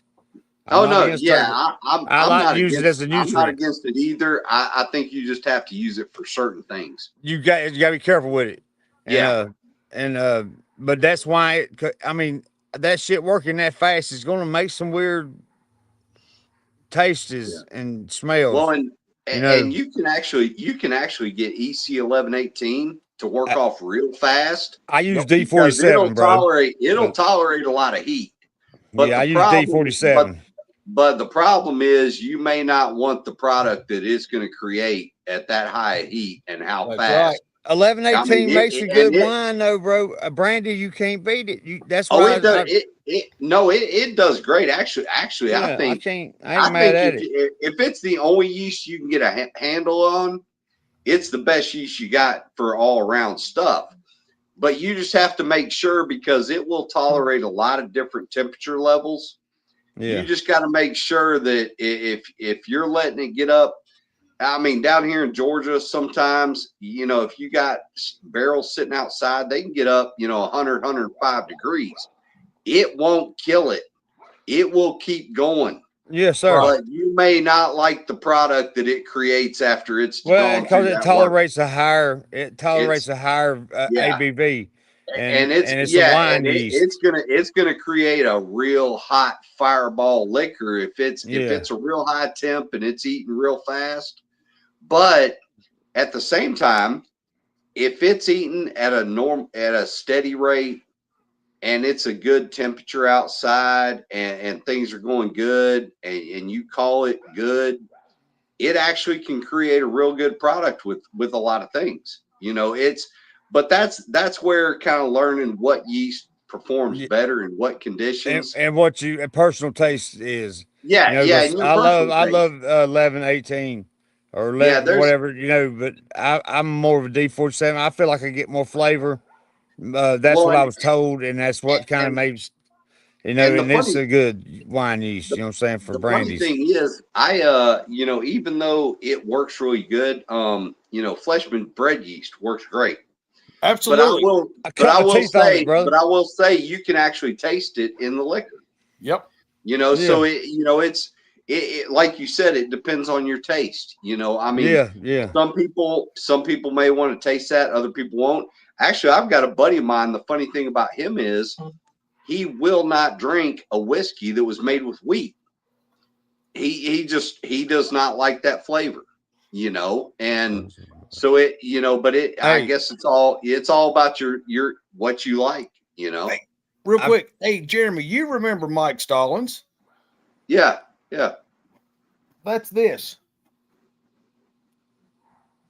Yeah. Oh, That is with Alan Bishop, and it's him and Mike worked on this recipe years ago. And isn't that this is his tribute. non-alcoholic? No, Isn't that non-alcoholic? Shit. no, it's 92 proof. Oh, I thought This is- somebody else created a sunshine one that was like I got some non-alcoholic No, moonshine. It's called water. This, I sell yeah, bottles of it. but this come from Alan Bishop, you know, with that other stuff. But Okay. I knew that you'd been around long enough to remember the name at least. You know what I mean? Yeah. And him and Alan worked on that recipe together years ago, and Alan put it out as a little tribute to him. So it's pretty. Oh, that's Cool as cool. hell, bro. Yeah, it's cool Yeah, as that's hell. real. Yeah, that's really Well, I cool. didn't mean to cut y'all off. Nah, bro, you good, I have bro. been drinking a little Yeah. absent, so I'm, you know, my Yeah. wormwood's feeling a little funky. You know what I'm saying? My worm Dude. said he would if. I got dogs barking on every side of me, bro. I'm freaking out. I got my Fuck, wormwood. you know? if the woman would. I don't know if the bearded clam would. The boys, yeah. Hey, Jeremy, I Oh. appreciate you, man. I got to dip off here. I got dogs barking Oh, yeah. every fucking word. Houses Yeah, in the woods I do somewhere too. raising hell. I I love hear y'all, ya. man. Hey, but I will say, y'all go check them out. Right now the podcast punch 100 proof. It's out. Yes, sir. It's good taste. It's out on hoochiehooch.com. You can get hoochiehoochdistillery.com. Go there. You can order it online. And real soon it'll be on the shelves in the stores.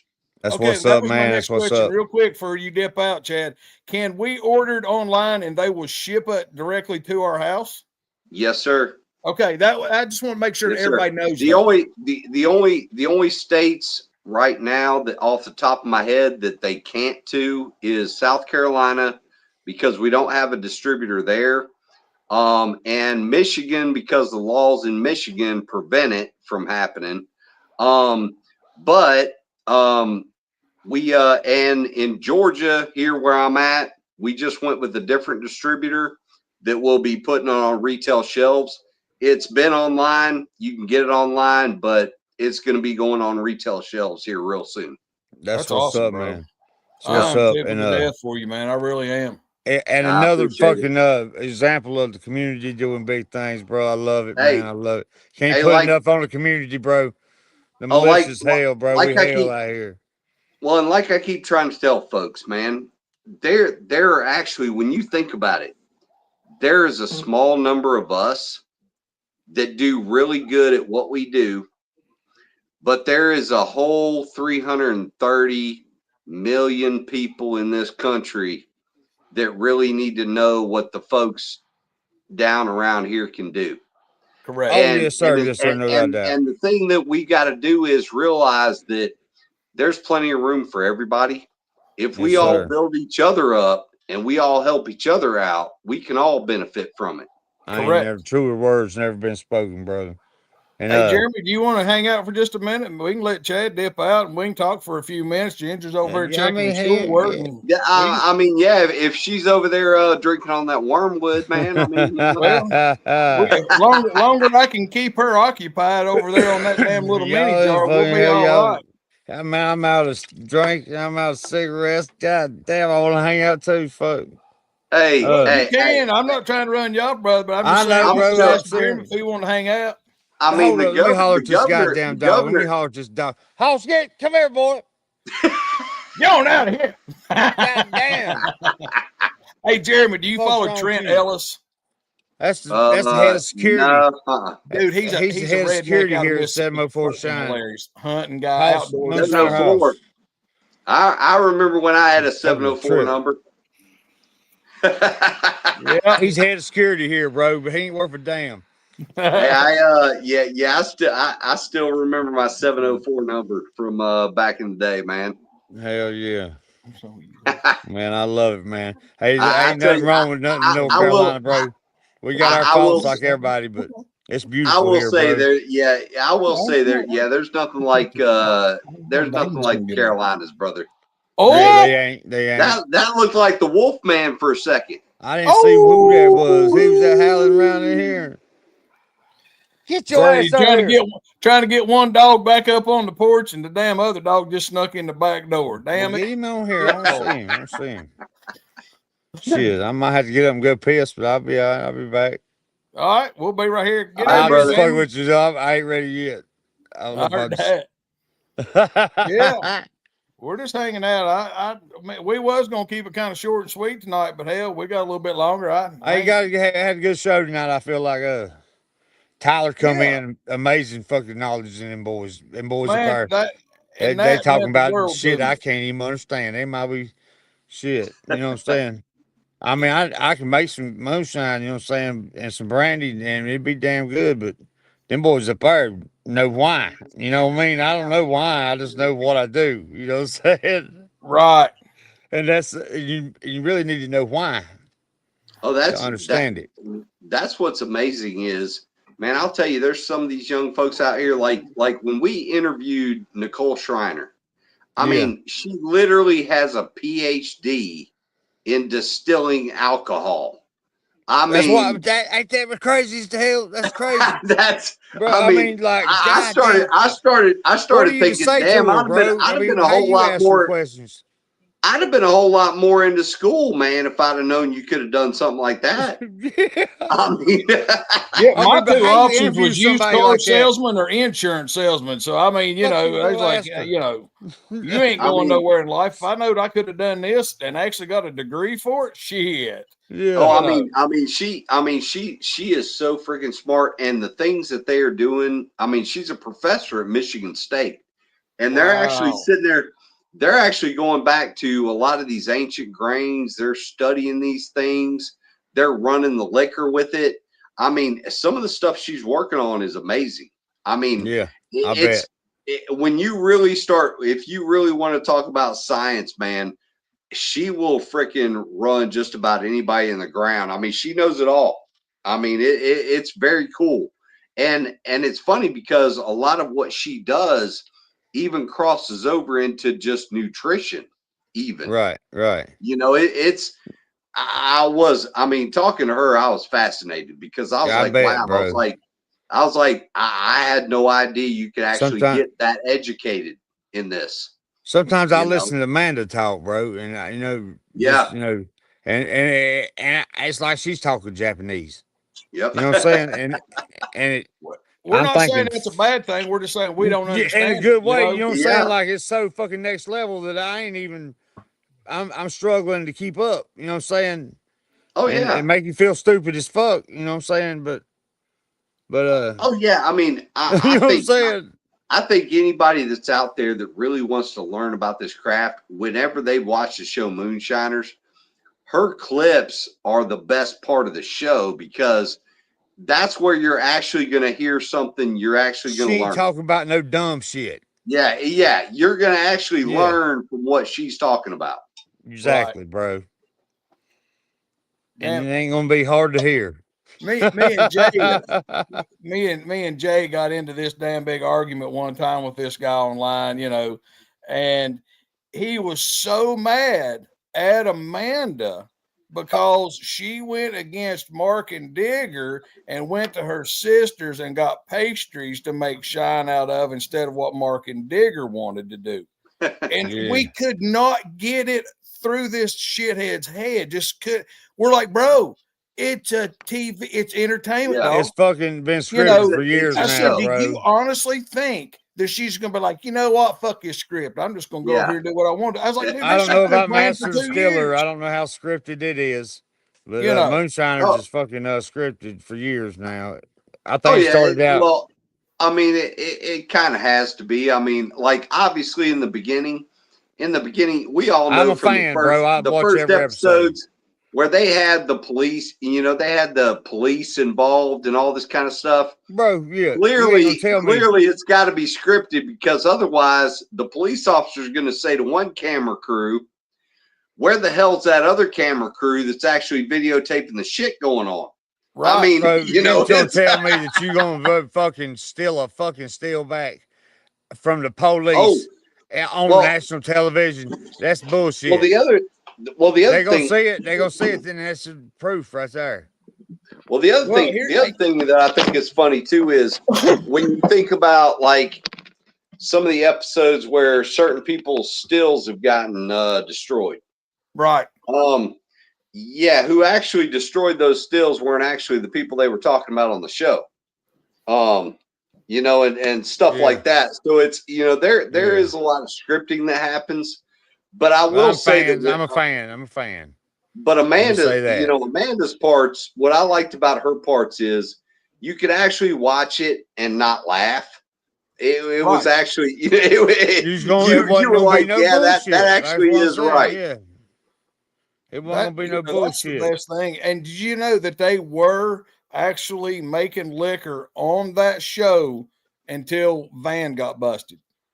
Right. Well, last Van season, Fields got what? busted. That changed the whole dynamics of the show, and they had to quit. Because, I mean, they was filming, a year in advance for next season. You know what I mean? Yeah. So wherever they were at, they didn't even know. But the thing about it is, they were actually But distilling it blowed liquor that spot on up TV. for that next year. Oh, it was a lot of it was good. I think where it really started turning was when they started having law enforcement involved, because the problem is you would know that law enforcement's going to ask, well, I want to know where that other camera crew is at right now, because Or they ain't gonna ask, but they gonna know. Somebody's gonna be told. And it's small towns like this in Western North Carolina, that's just told.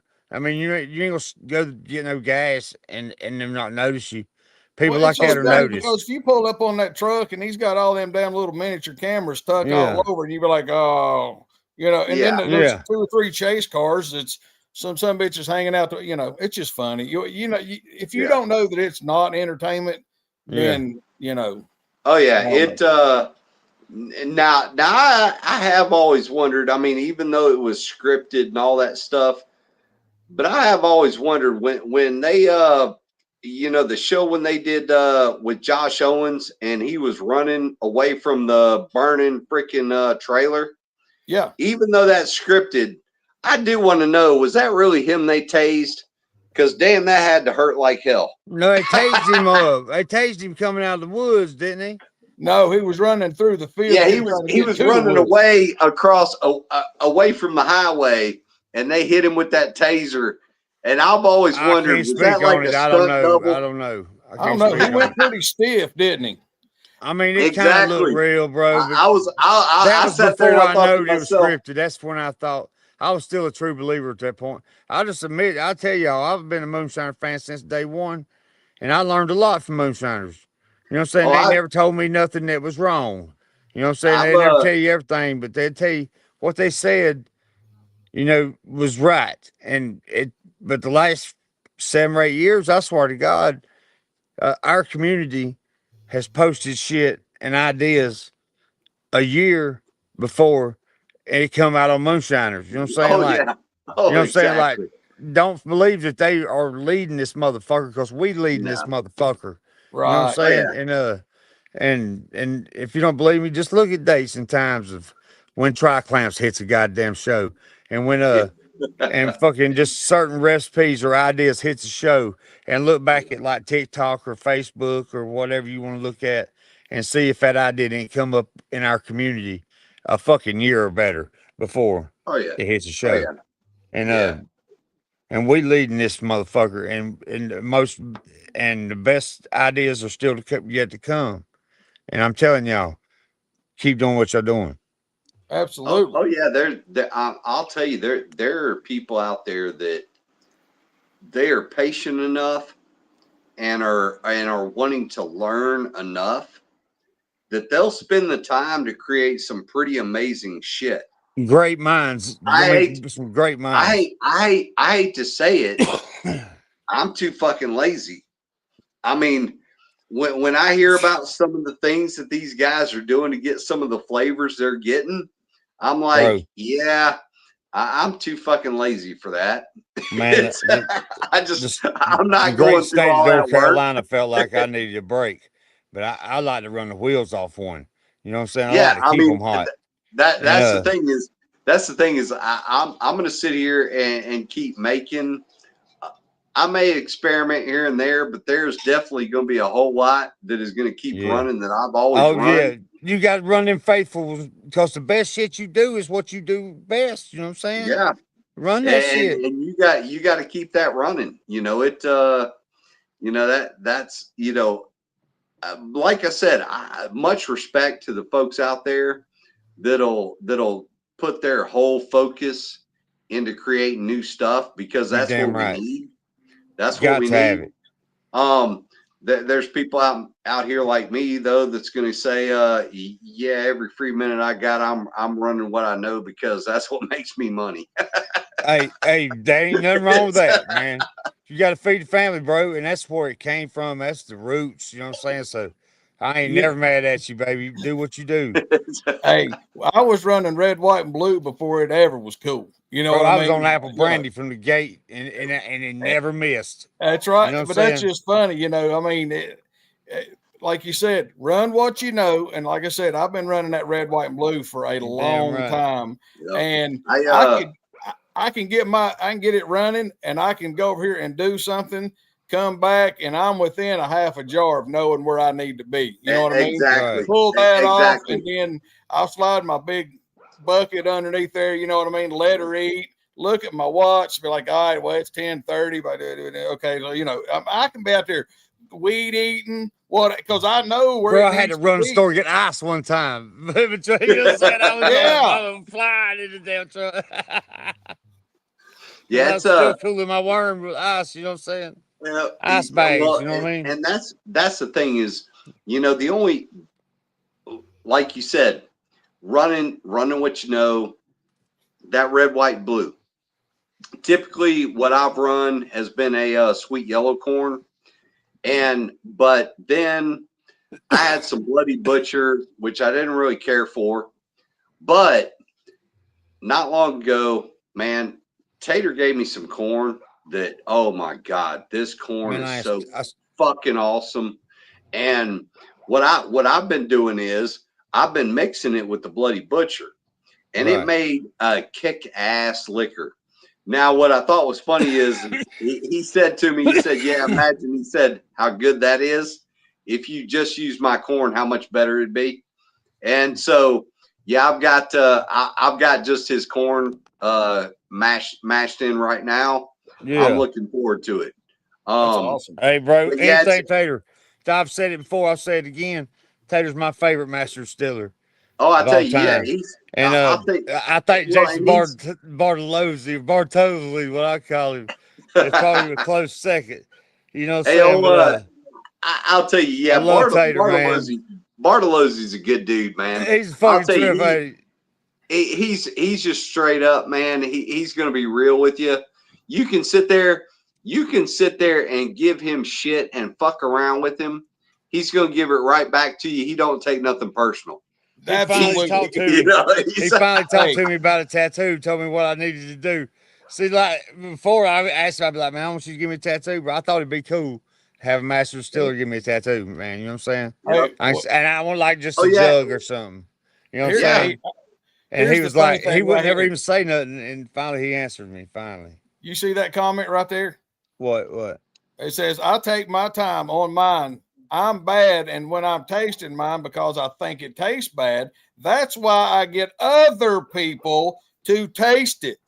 Yeah, I was the same way when I started, bro. Taste it, but he was like, man, this is really, really bad. You try it. Whoever you want to, but I was the same way when I started, bro, because I was insecure about how it tasted because I thought fucking brandies was going to come off sweet. You know what I'm saying? Yeah, I that's thought right. I'm using fruit. It's gonna be sweet. It wasn't fucking sweet.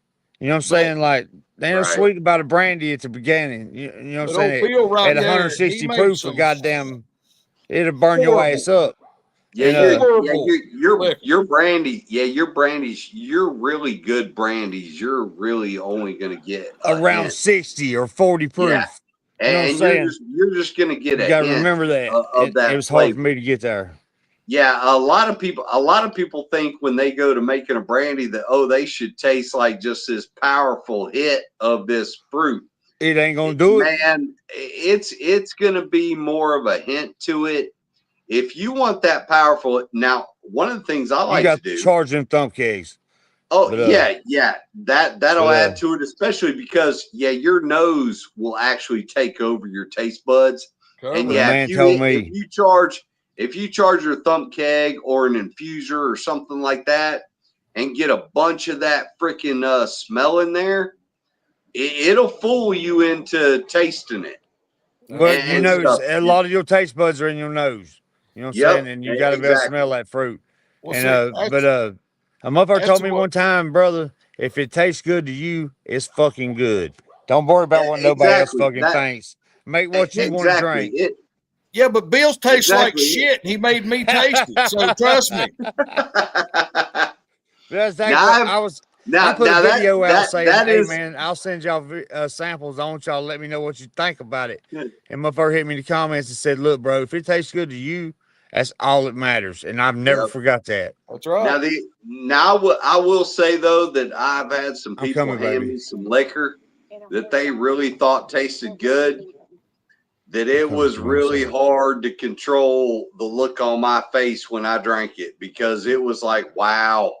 Because I mean, and I will. I mean, there are some That's people in your out there that, tempering. That's in your cuts. That's in your I mix. mean, That's in well, everything. And when you get it right, it's amazing.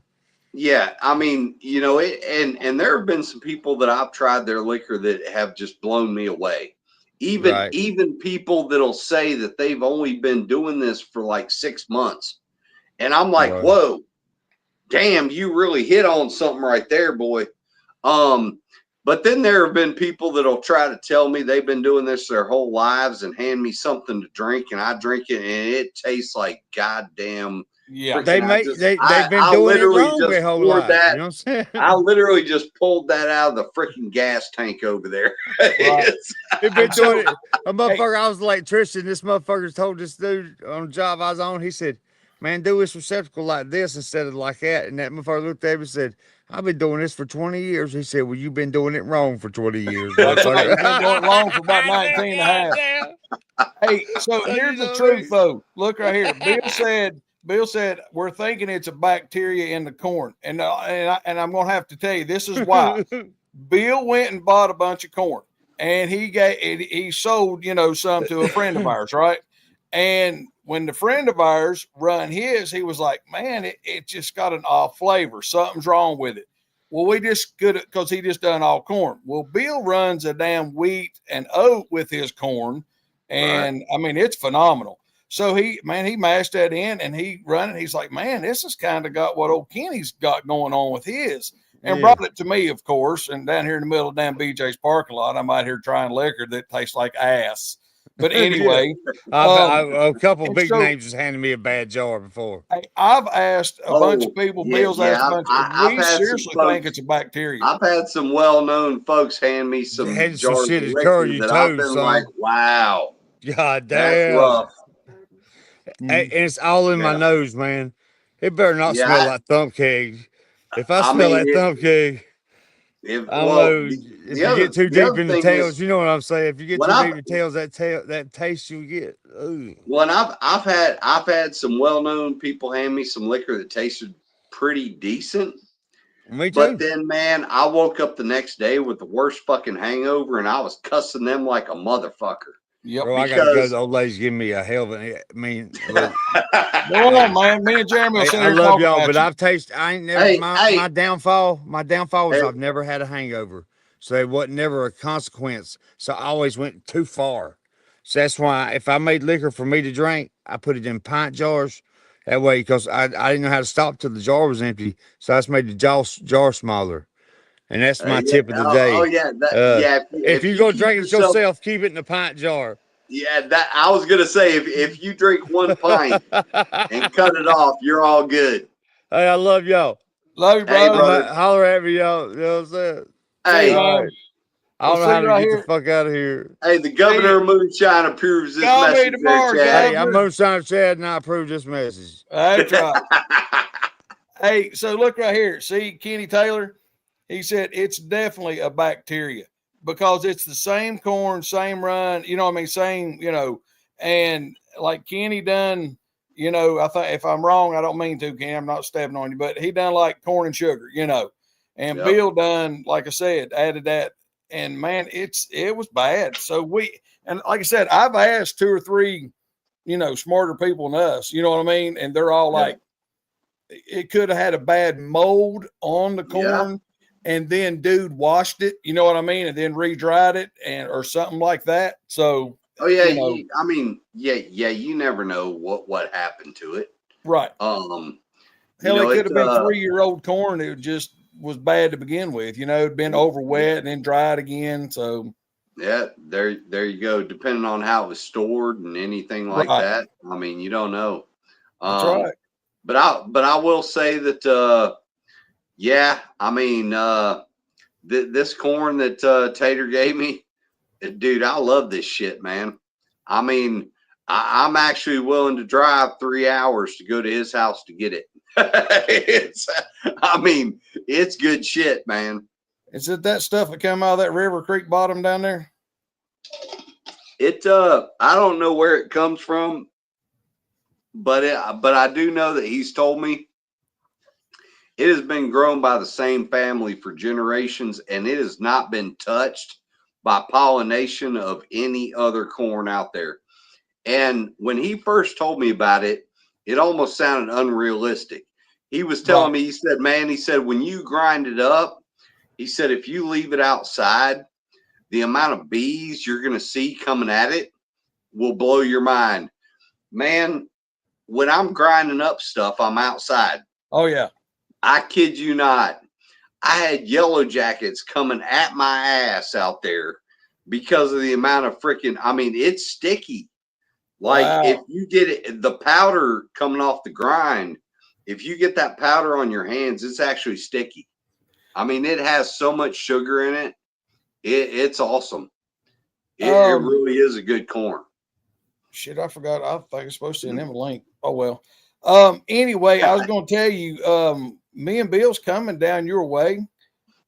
And we're going to go get some of that Trucker's white corn if you want any. Okay.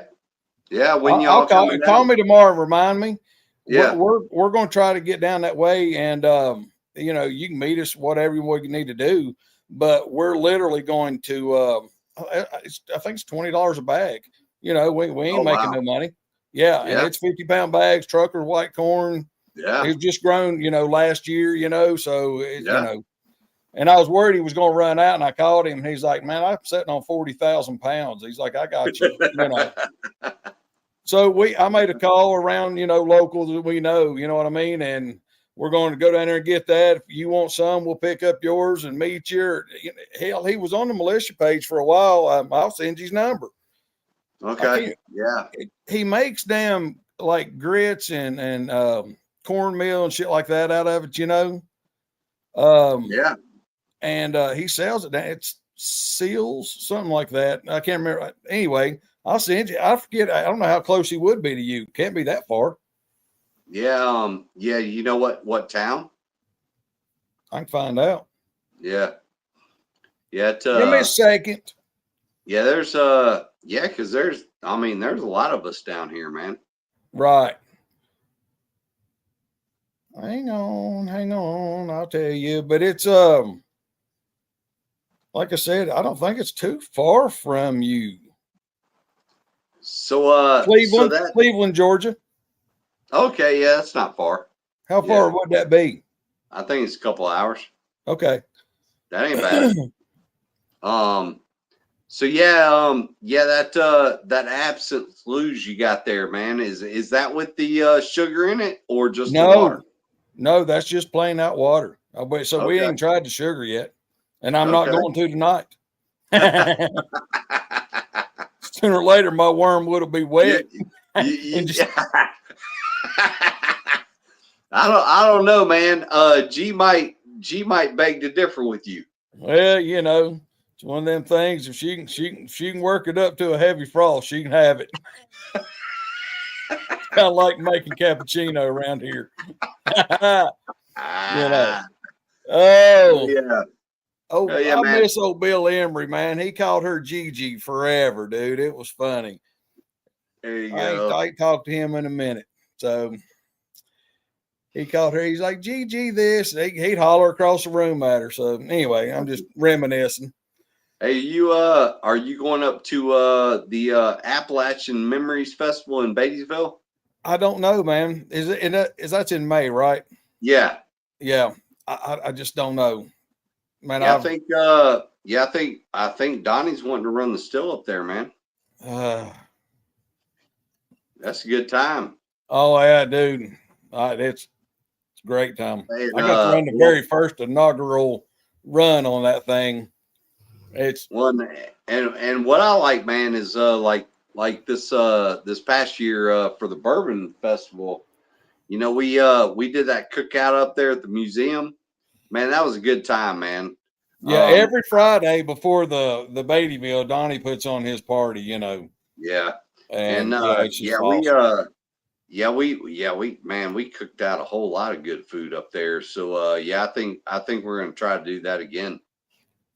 Yeah, I mean, Donnie's just one of them guys, man. I mean, he's just a good guy, Oh yeah, man. Yeah, him and Teresa are awesome. And you can tell it. I mean, that whole town knows them. They're just good folks, man. Yeah. If you're going to talk bad about Teresa, though, you better get on her good side. She can't hear nothing now that I think it's left side over here, man. I was over talking to her one day, and I was like, damn, she mad at me or something? And I walked around the other side. I was like, you mad at me? She's like, oh, I didn't even hear you back there. I'm like, oh, okay. Oh, she's a mess. Hey, and I'll tell you, Donnie, man, but we just hit it off, man. I'm telling you, and I'll tell you, old Donnie's Ford, man, that thing is badass. There was one morning, we were driving up there. We were driving back up there to the museum because we had forgot some stuff in the shop. We were driving up there. He was coming down the other way. I pulled up next to him in my truck, and man, that Ford was actually shaking my truck with how it was rumbling. And he was like, "Oh yeah, go run up there." But yeah, I was sitting there like, man, this Ford is so badass.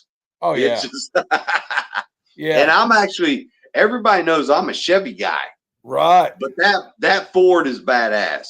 Yeah, me and him went on the hunt for probably 6 months, and he was like, okay, I want this, and I'd find something. He's like, no, how about this? And we'd go through this year model, then we'd do that. I mean, we went round and round and round till he finally found that one, and I think he's happy with it, So I don't know, like I said, he's just good, man. He's just a good guy. Isn't it a 57 Ford Fairlane? Is that what that is? Yeah, I think so. He's got I think it's a 58 hood on it, but it's a 57, I believe. Okay. I couldn't remember. Yeah, because the 58 has the hood scoop in it, and so he's got that on it. Okay. He was talking about wanting to add to the back of it because it's got it's that old school, but even though the tires are wide, it's still the baby moon hubcaps on it and all that, so it looks kind of incognito, so to speak. But he was talking about Y outs on it. Yeah, he was talking about wanting to add oil spray kit Yeah. under the back of it, just to give it that realistic moonshiner kind of car thing. That's I'm like I said, man. Donnie's just hard to beat, man. He's just a Oh, honest. well, and good he can guy. build. He can build anything, man. Oh yeah. I mean, what I really love about the museum is how he's built it out of copper pipe and unions and things like that. The timeline Yes. throughout the museum. Yeah, it That goes. is And so I'm just cool. using this as an example. Like 1959, this happened. I'm just saying, Yep. Yeah, okay. exactly. But then 1963, Jeremy got busted, and it'll Yep. timeline in copper pipe over to the net, and it may be plumb up here, or down Yeah, here. yeah, exactly. And he ties them together. It's just cool, man. Hey, Yeah, so I've is. got some old school traps, like animal traps, Yep. I'm gonna take him some to hang up there on the outside and stuff Oh yeah, like that for the museum. Well, and all the things that he's got that is old school Appalachia, like it's funny, like even the little the tin can banjo that he's got in there. It's funny because there's actually somebody out there, I think, that actually videotaped me playing it because I actually do play a banjo, and so when I saw that thing in there, I was like, "Oh hell yeah!" I was like, "Let me check this thing out." but I mean, it is all so cool because it's all real, and it's all just old school. Very I love cool it. stuff. It's just like I said, it's like home away from home for us. We just just go up there, and if you ever get to set at Donnie's, and you probably didn't, we got when we was up there and we run that thing for the test run for the museum, like Herman, a lot of people it's not with us anymore was there, and they'd all left, and it was just me, Donnie, and Ginger. And we had that fire ring type, thing that he's got, sitting out there. It was because it was chilly. It's chilly that night. And man, we just kind of huddled up around it, and you could just sit there and you don't hear nothing. No. There's nothing. Yeah, they own the whole side of that mountain, man. Oh, and I mean, and there's a lot of cool stuff to see up there. Did you get to go to the cave? No, I didn't go there, but I know like the Daniel Boone Cemetery, right, and those kind of things. But yet, what I found was so cool about it was running that still. You get any of us that run off propane, man, wind is your enemy. Absolutely. Even the slightest breeze will knock your temperature down. Yes, sir. The nice thing about that wood-fired stove is a small breeze doesn't affect it at all. But a hard breeze, even, all it's going to do is raise the temperature up. Right. It's not going to knock it down. You're not going to stop running. Nope. It's so, I mean, it is so much easier to control that wood-fired still than it is to even control a propane still. Yeah, because all you got to do is either push it in or rake it back. Yeah. And so when we was up there, damn, Donnie got like a damn half a rick of wood. Hell, I think it's still up there from 2 or 3 years ago, right?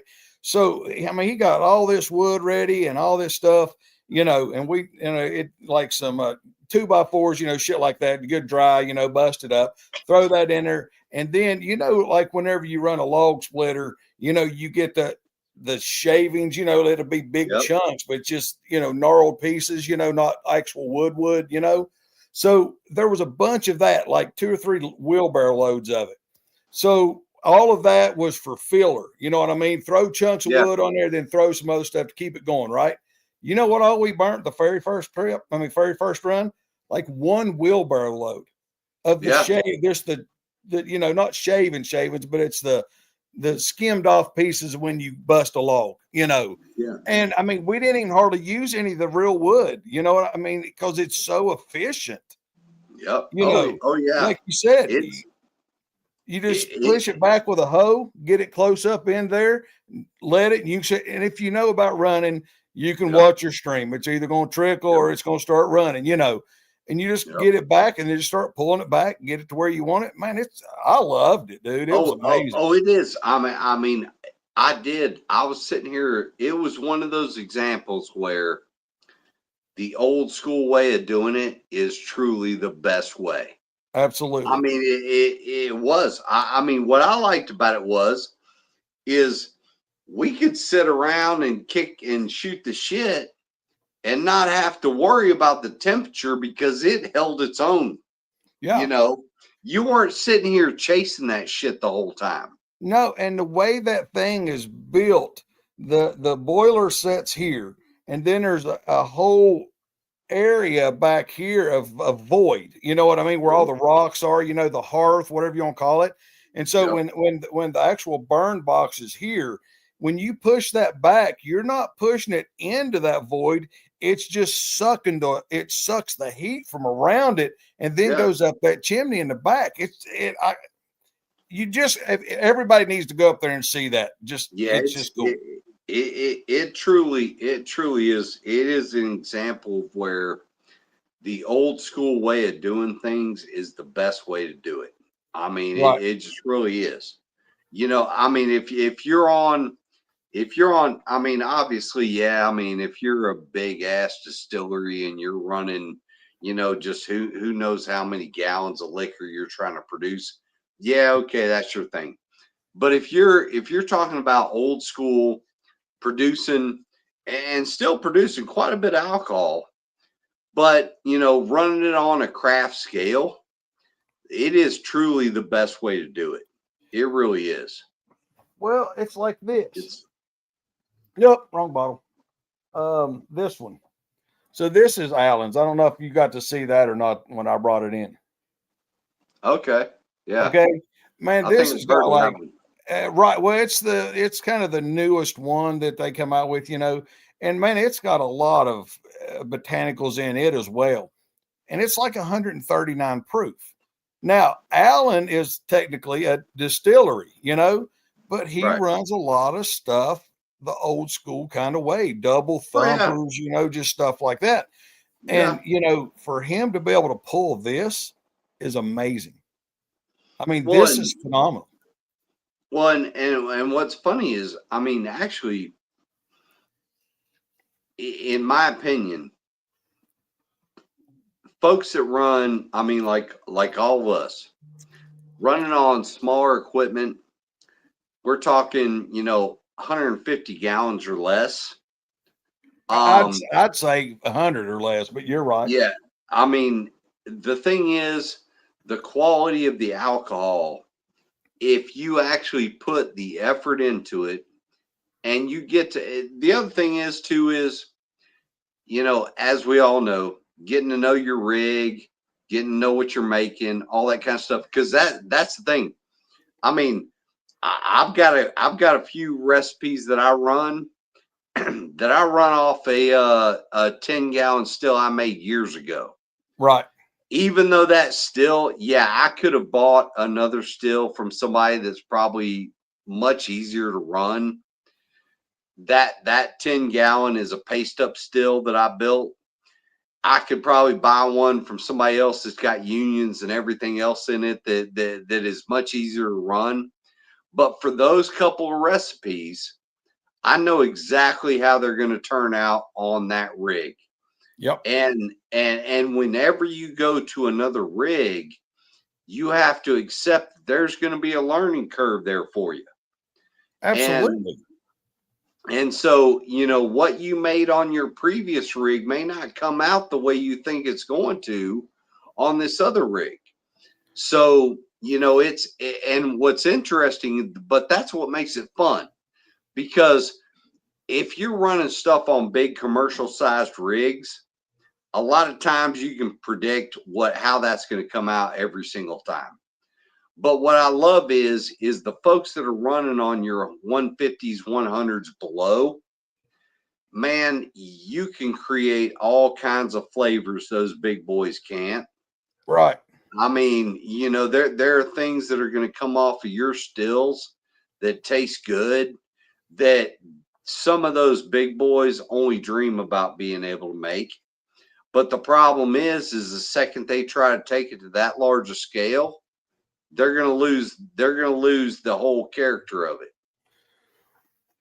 Well, You know, I've it's always said, like old school guys, they were chasing a dollar, because they Yeah. sold it. oh yeah, We chase flavor, Yep. where we chase a lot more flavor than they did, But what's crazy though is you could bring your 25 gallon. I'm just using it as a guy. Bring your 25 up here. I can bring mine down there. Okay.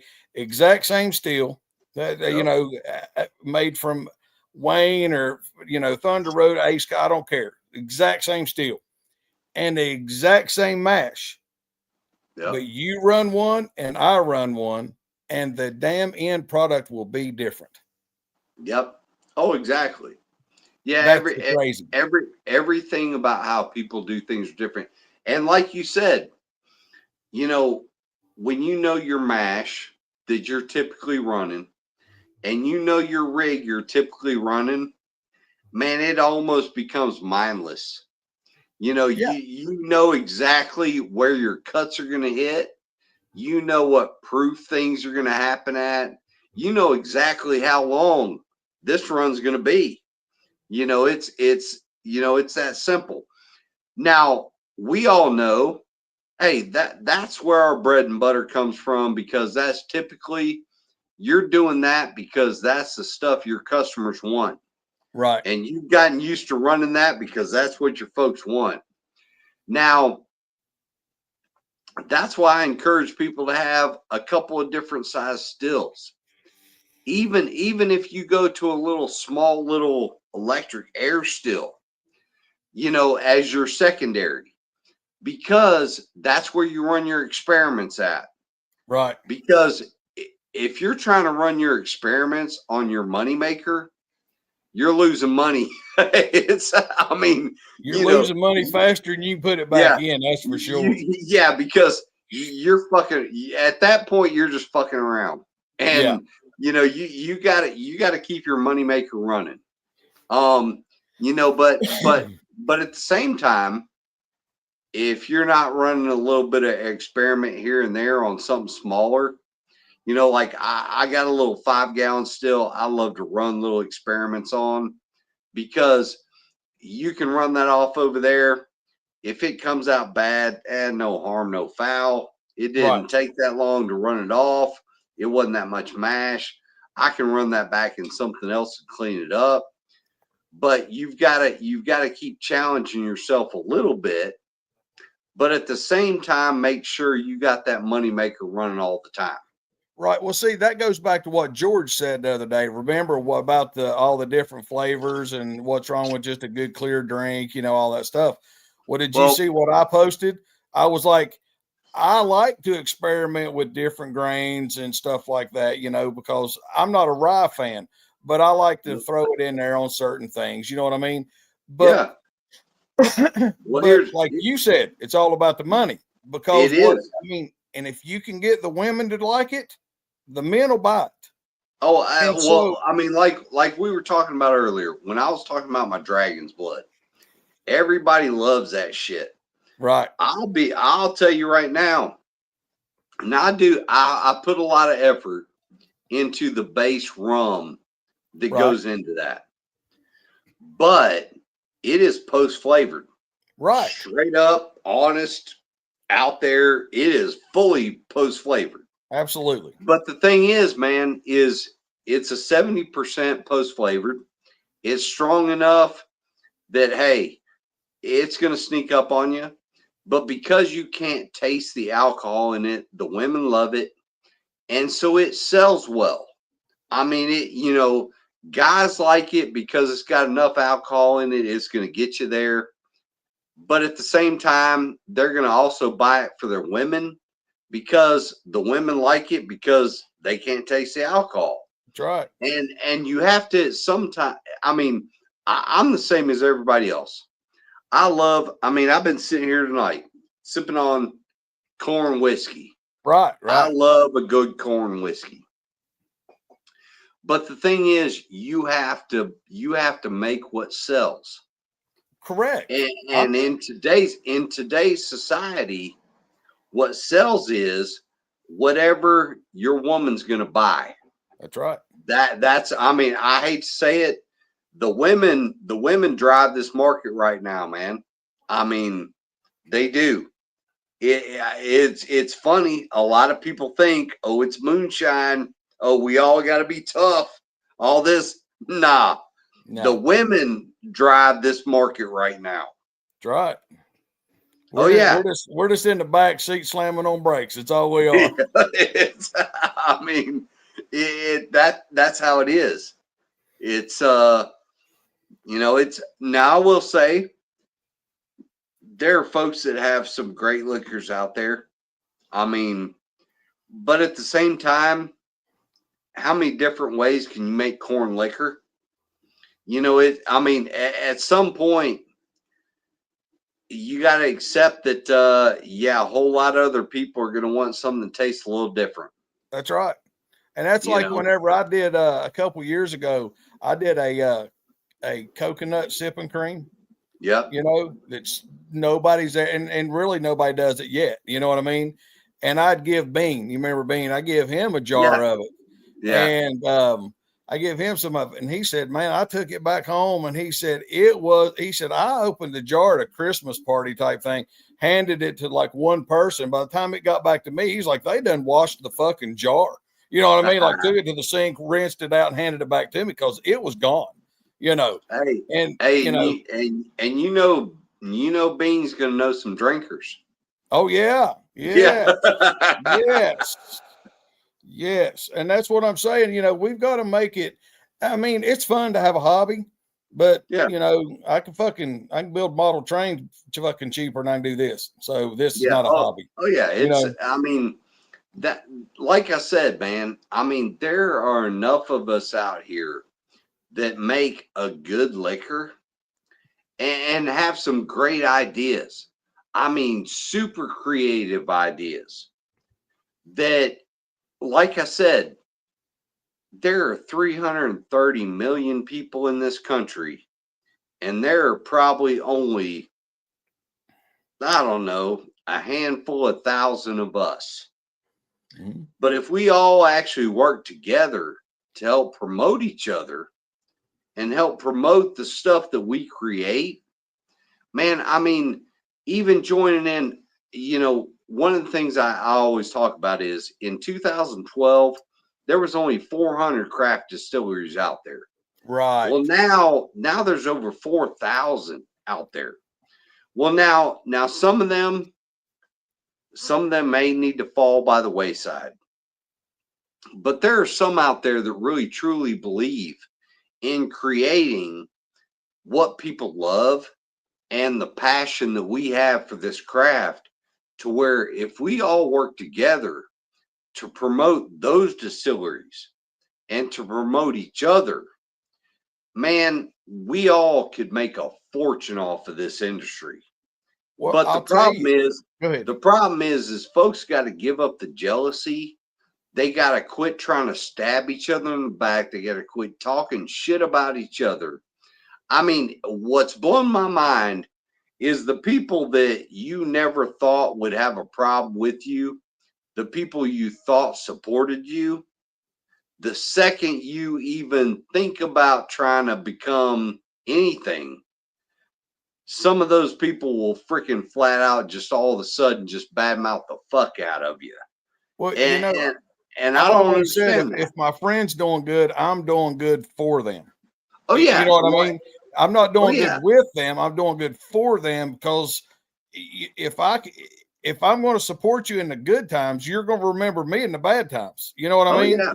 And I mean, you can't support somebody and then, turn and run or whatever we want to call this whenever somebody does something that's not right or whatever. But as a family and friends, we should be able to call them out on that shit. Then we don't do that. You know what I mean?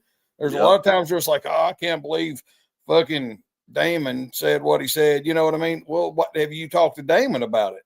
Well, no, fuck that. No, that's not what grown ass people do. You know? That's the big problem is folks not being willing to actually man up and talk to the people about the problem. Right. You know, it's that's the thing. I mean, and being straight up about what it is.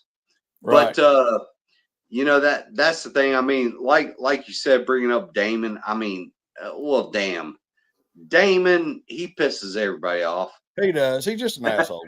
You know, he's just an asshole. I love Damon. I love Damon. I mean, Damon, literally, he is a unique person in himself. Well, I will tell you, and you can agree to this right here, and I'm telling you, we would not be doing what we're doing right now tonight if it wasn't for Damon. Oh, exactly. Because I'll tell you now, Damon has researched all the technology that none of us dumbasses, all of us, I mean, I know this is not a popular term, but all of us tech-tarded idiots out here would not know how to do any of this if it wasn't for Damon. and I, I mean, it's funny. I mean, me and Phil and all of us and old Griff back in the day and all of us, we get on there and everybody get about half shit faced or all the way really good shit faced and just raise hell and just talk over top of each other and blah, blah, blah. And that was fun for a while. But then Damon come around and then we started, then we really went still with the shit show, but it was more of a structured style shit show with the technology. You know what I mean? Yep. And then from there, and then, we've went, I mean, just in the last couple of years, we have really changed how we do podcasts, how we do lives, everything else. Well, and it's literally because of Damon. And Damon's taught everybody right how to use this shit. Right. Dude, I was on the fucking phone with him, just trying to start this son of a bitch. Yeah. It was like Dave, fucking KDX fucking 125. Well, just like tonight, I noticed that, my invite came from Damon. Yeah, well, I was trying to send it, and he texted me. He's like, "I already sent it," and I'm like, "Okay, So yeah, yeah, but, you gotta love Damon. Yeah, he definitely keeps everything going together. He really has. But I when we're talking about craft distillery, then we'll just get off here because I'm gonna go to bed. Is there, like you said, there's 4,000 small time distilleries, and some of them need to go away. And even some of the ones that ain't going to go away, they're still using neutral grain spirits that come in a tote, and they post flavor a lot of shit. But I'm leading up some. So, but there's one out there right now that I will sing his praises day in and day out, just because he does it just like me and him's been taught before. Is literally Tracy Bumgarner. Oh yeah, Tracy totally believes in apples, and yeah. And right now, all the work that Chris Fortner's doing, man. Right. Chris Fortner has been running that damn 150 from sun up to sundown, man. Right. He has been running that thing. I mean, and that's, Tracy needed the help, Yeah. I mean, he needed the damn help. And to be honest with you, man, it'd be fun to run that damn rig, man. That is I remember when they first brought that to Hillbilly Jam and showed that thing off. God, I mean, it is beautiful, man. Yeah. It sparkles in the sun. I mean, it's just beautiful. I told him, I said, you need to name that thing like Rosie or Rosa or something like that. I can't remember what he calls it. It's a beautiful rig, man. But dude, that thing turns that fucking, amethyst like purple on the bottom from the heat and goes up, and man, he keeps his shit clean. Mine looks nothing like that. You know what I mean? No. So nothing. Yeah. Mine looks like it's been through the apocalypse, man. Right. Now the inside of mine is shiny, but the outside of it looks like it's been through hell and back again. Well, let me ask you this real quick then. Since you said that, okay, does yours have any type of coloration? And I'm not calling any color or whatever. Does yours have any different coloration on the inside, or is it sparkly clean? No, it's sparkly clean. Now I will say that in the cap, in some of the weld joints, sometimes I got to get up in there and scrub it. See, Because it'll start to get, a little bit of that green to it. right. Well, here's the thing, and I try to tell people this all the time.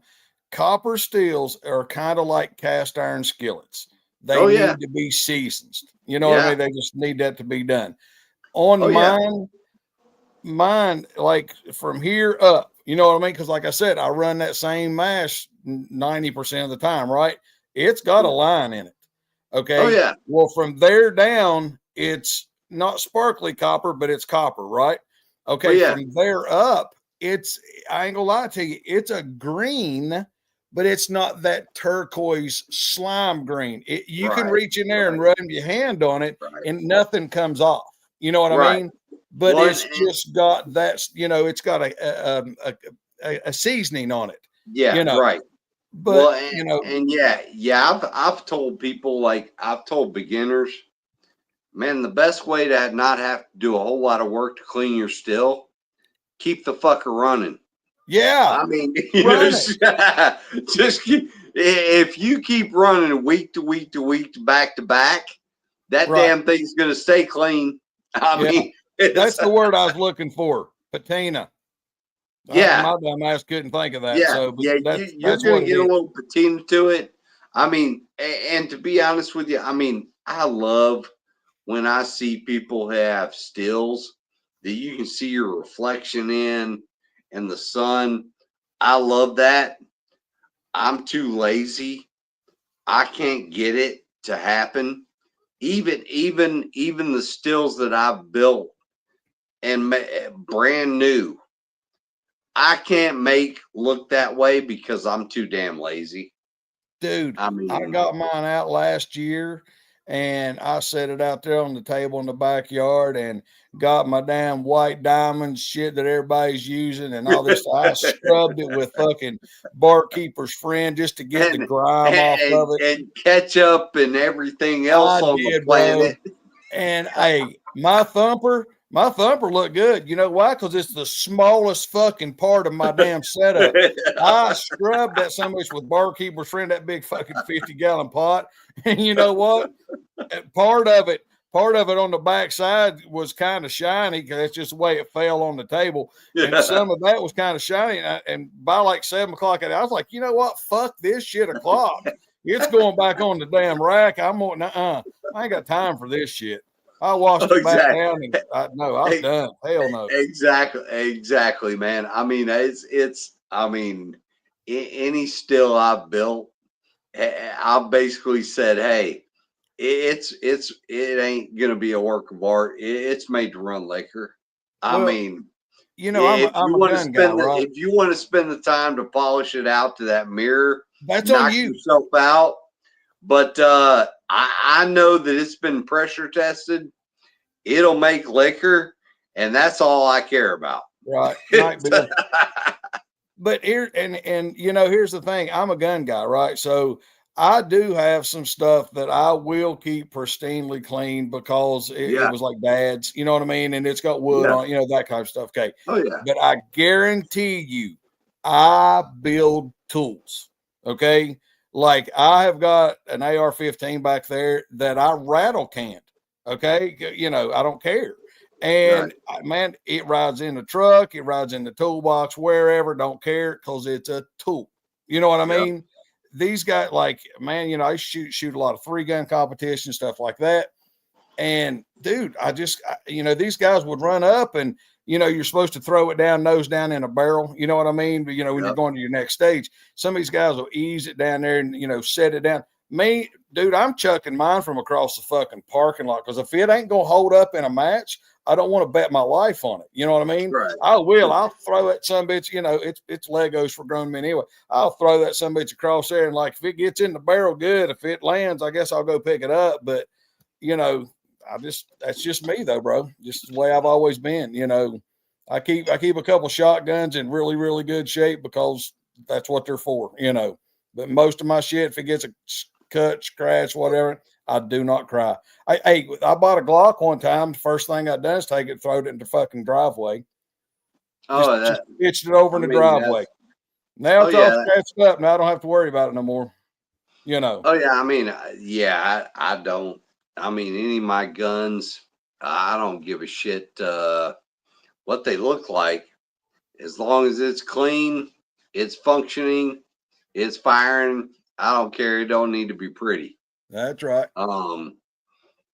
It now we'll say, I mean, I gotta say, my grandfather's shotgun. Now she's pretty, Right.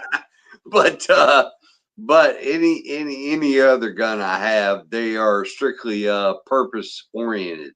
Well, I've got my granddad's old Model 12 that he like rabbit hunted with, you know, shit like that.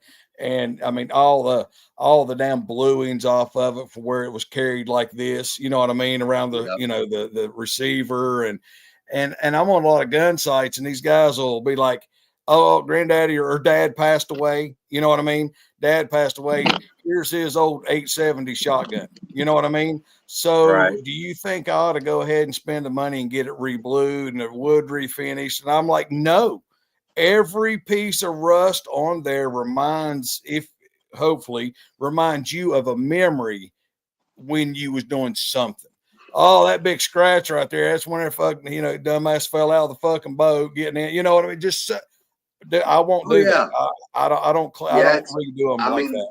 yeah. When it comes to firearms like that, the way I look at it is, take it, make sure somebody says it's safe to fire. Oh yeah. As long as it's safe to fire, leave it as it is. I Yep. mean, it you know, now, I mean, obviously, you know, your new guns, who cares? But yeah, like my grandfather's his 30-06 and his 12 gauge. Yep. Yeah, those, they'll stay just like they are. Yep. Hey, Yeah. I'll tell you what, there's some stuff. I'll send you a picture. Remind me tomorrow. It's called Rust Proof. And Yep. it's kind of like the old Hops #9, you know what I mean? Like a cleaner type stuff. Right. And it's been out for years, but you can buy it in a container, a glass jar that's got like this felt style rag in it type thing. And then you Right. can buy just the jar and it's a refill. You know, you just add a couple capfuls, you know, whatever. Well, here's the thing is the reason I started using it is because this guy that told us about it showed it to us. His guns went through Katrina, the Okay. big Yeah. hurricane. Okay. Now they were in a gun safe, all that, but guess what happened? The flooding, all that stuff, his guns got completely submerged underwater. The wood Right. was shit, everything else, right? Now, the outside of those guns were still in really, really good shape. You know, but I mean, they were rusted, but nothing like what you'd think. The Right. insides were shit wrecked. Okay, I mean, they were just gnarled, full of rust.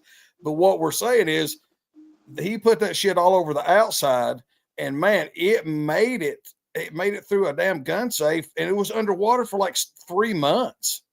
You know, Damn. and so, you know, it was really cool, you know, and so I Yeah. started using that on like some of Dad's guns, you know what I mean? The ones that will set in the safe, you know, or whatever. Yeah. And I even started putting a little bit on the insides just to, you know, kind of make sure. But anyway, Yeah. Yeah. all right, Absolutely. bro. 2.5 hours. Let's go home. Hey, yeah, brother. Hey, hey, thanks for having me on, and always good to talk to you, man. Oh, absolutely, bro. Hey, I'm sorry I missed out there. What was it, Wednesday night or whatever? Me and Bill was elbow deep in that air conditioner and trying to get stuff done. And I got home, I was beat down, dude. Just couldn't do it. Nah, you're good, brother. Hey, All right, man. talk to y'all Well, soon. Love you, bro. love y'all. See y'all All later. right. See you, man. Bye. Thank you, Jeremy. Later, bro.